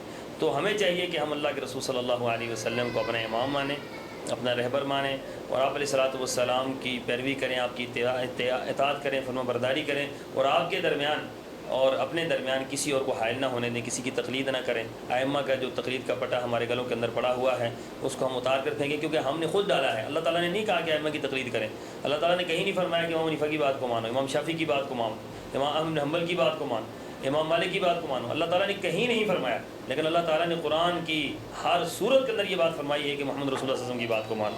پھر اللہ تعالیٰ نے یہ نہیں فرمایا، کہیں بھی یہ نہیں فرمایا کہ امام حنیفہ کی بات کو نہیں مانو گے تو تم جنت میں نہیں جاؤ گے، امام شافعی کی، امام مالک کی، امام حنبل کی، لیکن اللہ تعالیٰ نے یہ فرمایا ہے کہ رسول اللہ صلی اللہ علیہ وسلم کی بات کو نہیں مانو گے تو جنت میں نہیں جاؤ گے۔ تو یہ فرق ہے ہمارے بنائے ہوئے اور اللہ تعالیٰ کے بنائے ہوئے۔ ہمیں چاہیے کہ اپنے بنائے ہوئے اماموں کو جو ہے وہ ان کے اوپر اپنی پوری زندگی نہ خرچ کریں، بلکہ اللہ تعالیٰ کے بنائے ہوئے جو اللہ تعالیٰ نے بنائے ہیں ان کو اپنا امام مانیں، ان کو اپنا مقتدا مانیں، رہنما مانیں، اور اس کے مطابق اپنی زندگیاں گزاریں۔ یہ اسی کے اندر ہماری کامیابی ہے۔ میرا پیغام ہے کہ مسلک اہل حدیث سچ ہے، مسلک اہل حدیث حق ہے، میرا ایمان ہے، میری یہ نظریہ ہے، میری یہ سوچ ہے، میری یہ فکر ہے۔ جس طرح اللہ کی وحدانیت میں کوئی شک نہیں، جس طرح رسول اللہ صلی اللہ علیہ وسلم کی رسالت میں کوئی شک نہیں، جس طرح قرآن کے حق اور سچ ہونے میں کوئی شک نہیں، اس طریقے سے مسلک اہل حدیث کے سچ اور حق ہونے میں کوئی شک نہیں ہے۔ یہ حق ہے، یہ سچ ہے، اس کی بنیاد قرآن و سنت ہے، اس کی بنیاد قرآن و حدیث ہے، اور اللہ کے فضل و کرم سے جو اس کو قبول کرے گا اللہ تعالیٰ جو ہے اس کو جو ہے اس کی محنتوں کا ضرور اس کو پھل دے گا، اور اللہ تعالیٰ ضرور اس کو نجات سے نوازے گا کہ یہ وہی گروہ ہے جس کو طائفہ منصورہ رسول اللہ صلی اللہ علیہ وسلم نے جس کو طائفہ منصورہ کہا ہے۔ میں گزارش کروں گا کہ تحقیق کے میدان میں آئیں، تحقیق کریں۔ تقلید جو ہے انسان کو اندھا بنا دیتی ہے، تحقیق جو ہے وہ انسان کو سوچ و بچار کے راستے فراہم کرتی ہے۔ اللہ تعالیٰ نے ہمیں جو ہے سوچ دی ہے، عقل دی ہے۔ جانور سوچتا نہیں، جانور جو ہے اس کی سوچ سمجھنے کی صلاحیت نہیں ہوتی، انسان سوچتا ہے، سمجھتا ہے، دیکھتا ہے، صحیح اور غلط کی پہچان کرتا ہے۔ تو ہمیں سوچنا چاہیے کہ ہم جس راستے پر ہیں یہ راستہ ٹھیک ہے یا نہیں۔ تو جب ہم سوچیں گے بھی، سوچنے کے لیے نکلیں گے تو انشاءاللہ ہمیں اللہ تعالیٰ جو ہے وہ راہ دکھلا دے گا۔ اللہ تعالیٰ عمل کی توفیق عطا فرمائے۔ جزاکم اللہ خیر، احسن الجزا۔ ہم آپ کا بہت شکریہ ادا کرنا چاہتے ہیں، اللہ رب العالمین آپ کو جزائے خیر عطا فرمائے۔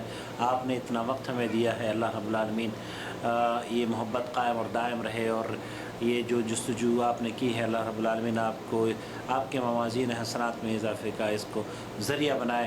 جزاکم اللہ خیر، احسن الجزا۔ جزاک اللہ خیر۔ میں بھی آخر میں آپ تمام حضرات کا مشکور ہوں، آپ کی سعی کا، آپ کی کوششوں کا، اور میں بڑا متاثر ہوں آپ کے کام سے کہ اللہ تعالیٰ آپ کے کام میں برکت پیدا فرمائے، اور اللہ تعالیٰ آپ کو مزید استقامت دے، اور مزید اس سلسلے میں جو آپ نے کاروان توحید چلایا ہے اللہ تعالیٰ اس کاروان کے اندر جو ہے ہزاروں لاکھوں لوگوں کو شامل فرما لے۔ جزاک اللہ خیر۔ جزاکم اللہ خیر۔ ناظرین اکرام، ابھی آپ مولانا عتیق الرحمن شاہ کشمیری کو سماعت فرما رہے تھے۔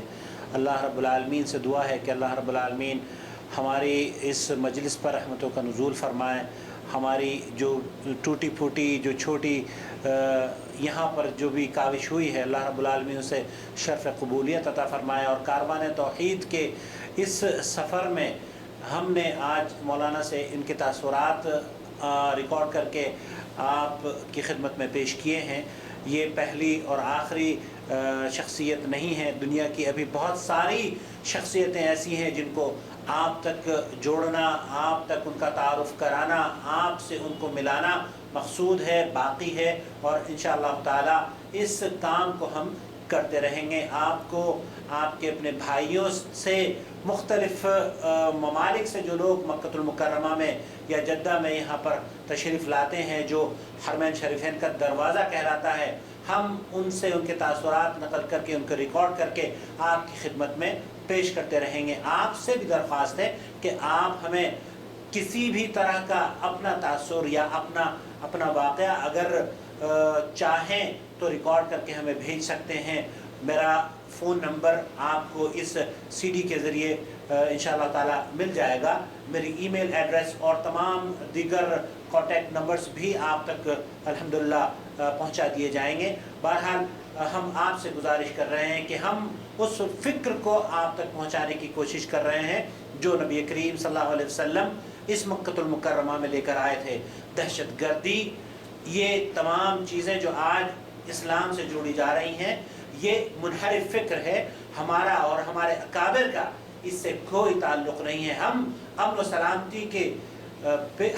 و سلامتی کو ہمیشہ چاہتے تھے، ہمارے اکابر امن و سلامتی چاہتے ہیں، اور انشاءاللہ تعالی اس دنیا کو بہتر سے بہتر جگہ بنانے کے لیے ہمارے اکابر، ہمارے علماء جد و جہد کر رہے ہیں. جزاکم اللہ خیر، احسن الجزاء. سبحانک اللہم و بحمدک، اشہد ان لا الہ الا انت، استغفرک و اتوب الیک. والسلام علیکم ورحمۃ اللہ وبرکاتہ. خادم حسین پردیسی میرا نام ہے. میرا نام محمد عثمان. میں فیصل بدائیوں سے. میرا نام اسلم نفیس خان. میرا نام محمد سلیم ہے. پیدائشی طور پر ہم خاندانی اہل شیعہ ہیں. میں دیوبند کا رہنے والا ہوں. تبلیغی تھا. مہینے میں 3 دن لگانا، ہفتے میں 2 گشت کرانا، اور صبح شام کی تعلیم 2.5 گھنٹے لگانا. یہ سب. آپ اہل حدیث ہونے سے پہلے کس مذہب سے؟ میرا اہل حدیث ہونے سے پہلے حنفی مذہب سے تعلق. حنفیوں کی کون سی قسم؟ دیوبندی. جی محمد ہاشم خان سن آف حامد خان. میں گنگو کا رہنے والا ہوں. میرا نام محمد تسلیم ہے. میں دیوبند کے پاس راجو پور کا رہنے والا ہوں. پہلے جو تھا بالکل ہم کھلی گمراہیت کے. میرا نام عبد المحسن ہے. مظفر نگر سے میرا تعلق ہے. مولانا محمد ناصر مدنی. میں بریلوی مکتبہ فکر کی، مساجد بہار مدینہ، جامع مسجد شیر ربانی اور جامع مسجد کوسیہ میں جمعہ شریف. میرا نام شفیق احمد ہے. میں سہارنپور سے تعلق ہے. آپ کہاں کے رہنے والے ہیں؟ میں بیسیکلی علی گڑھ کے رہنے والا ہوں. تو میں جو اہل حدیث ہوا، اسٹڈی کے دوران میں نے علامہ اقبال رحمۃ اللہ علیہ کا ایک شعر پڑھا تھا: گر نہیں ہے جستجوئے حق کا تجھ میں ذوق و شوق، امتی کہلا کہ تو پیغمبر کو تو رسوا نہ کر، اور ہے فقط توحید و سنت امن راحت کا پیام، فتنہ جنگ و جدل تقلید سے پیدا نہ کر.